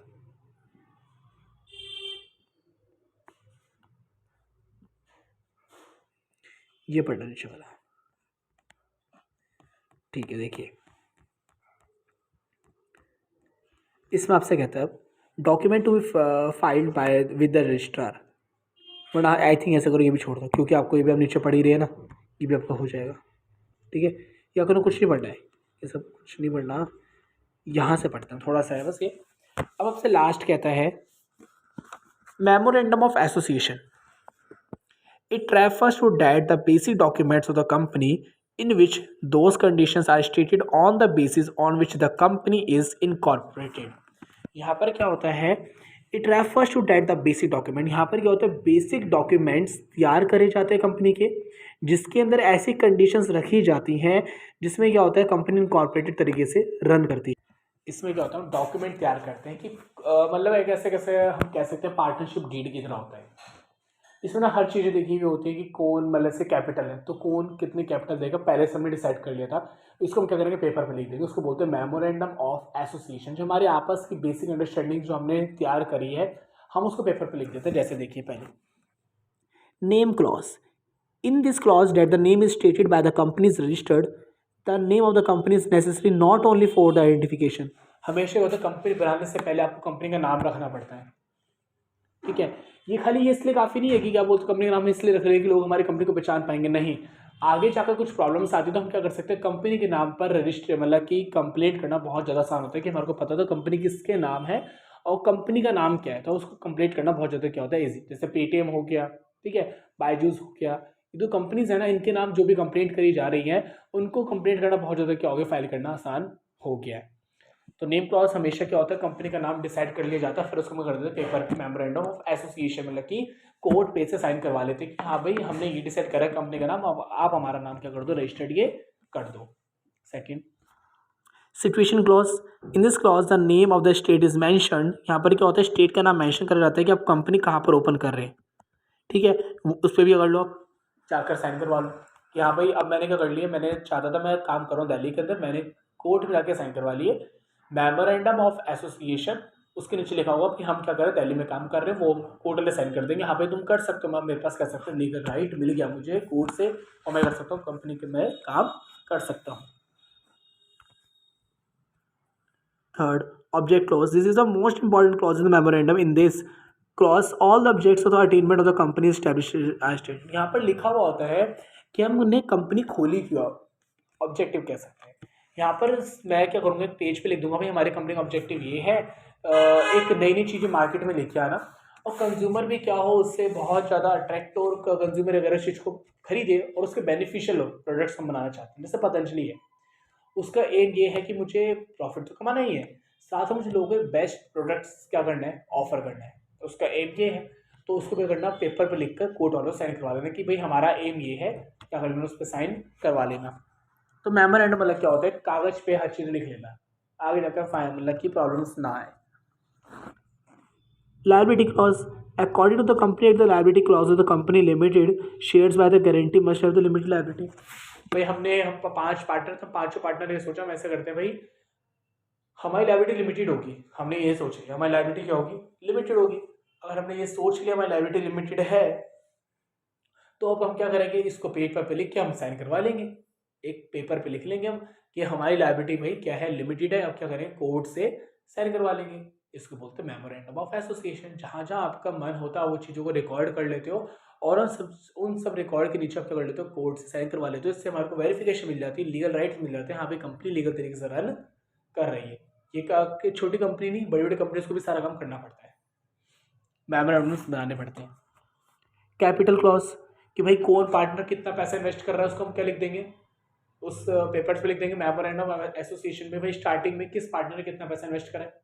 बाद में आके दिक्कत आएगी, मैं वो कहेगा मैं तो भाई 3 लाख रुपये करे थे, तू दिखा रहा खाली 2 लाख, ऐसे नहीं होना चाहिए। तो अगर हम क्या कर लेते, पहले लिख लेते हैं आज उसने मेरे को 2 लाख रुपये दिए और मैंने 3 लाख इन्वेस्ट करा, आज ही मैं पढ़ लूँगा, उस पर लिख दूंगा 2 लाख रुपये, 3 लाख रुपये, ये सारे के सारे 5 लाख रुपये जो आए हैं ये क्या कर देंगे, हम कोर्ट में रजिस्टर करवा देंगे भाई, मेमोरेंडम निकाल देंगे। मेमोरेंडम के ऊपर नीचे लिख देंगे हमारी दोनों कैपिटल इतनी है, 2 लाख और 3 लाख, उस पर कर देंगे कोर्ट वाला साइन। आगे जाकर कोई दिक्कत करे तो हम क्या कर सकते हैं, उसको दिखा सकते हैं, देख ले भाई कोर्ट में तुमने साइन भी करवाए थे, हमने देख तूने 2 लाख रुपये इन्वेस्ट करते, मैंने 3 लाख इन्वेस्ट करते स्टार्टिंग में। नेक्स्ट आता है सब्सक्रिप्शन, ये चाहे छोड़ दो आप, तो खाली आप इसका नाम भी करेंगे ना, थोड़ा बना बना के लिख देना। एक आता है आपका name clause, situation clause, object clause, liability clause और कैपिटल क्लॉज। अब आता है आर्टिकल ऑफ एसोसिएशन। क्या होता है, trap first that the document of the company in which rules of internal management achieve the objective laid down in the memorandum of association. Company का objective क्या है, ठीक है, और कंपनी के अंदर मैनेजमेंट किस तरीके से करा जा रहा है, क्या क्या रूल्स है, उसको एक पेज पे लिख लेना, उसको हम कहते हैं एज आर्टिकल्स ऑफ एसोसिएशन। ठीक है, तो आपके जो भी कंपनी का मैनेजमेंट है, जो भी कंपनी के रूल्स हैं कि आपको 10 बजे आना, आपको इतने बजे आना है, एम्प्लॉयज़ के लिए रूल्स निकाल रखे हैं आपने, एंड आपने अपने ऑब्जेक्टिव को लिख रखा है, हमारे को ऑब्जेक्टिव क्या अचीव करना है, वो सब चीज़ें पेपर पे लिख लोगे, हम उसको बोलते हैं आर्टिकल्स ऑफ एसोसिएशन। अपने ऑब्जेक्टिव्स को लिख लेना, अपने कंपनी के रूल्स को एक पेपर पे लिख लेना, उसको बोलते हैं आर्टिकल्स ऑफ एसोसिएशन। बस इतना कर दो, सब छोड़ दो आप। ओके,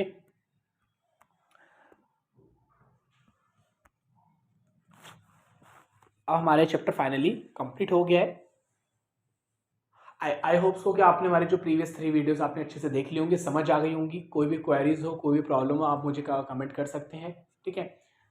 और कल आज आपकी 14 मार्च है, कल 15 मार्च, परसों मैंने आपको बताया था 16 और 17 मार्च को हम खाली इंपॉर्टेंट क्वेश्चंस की सीरीज़ लेके आएंगे, जिस वीडियो में खाली इंपॉर्टेंट क्वेश्चन ही मार्क करवाए जाएंगे, जिसके आने के चांसेस 80 to 90% है। ओके, चांसेस बहुत ज़्यादा है वही क्वेश्चन आए, 80 to 90% चांसेस हैं, ठीक है। वो क्वेश्चन आपके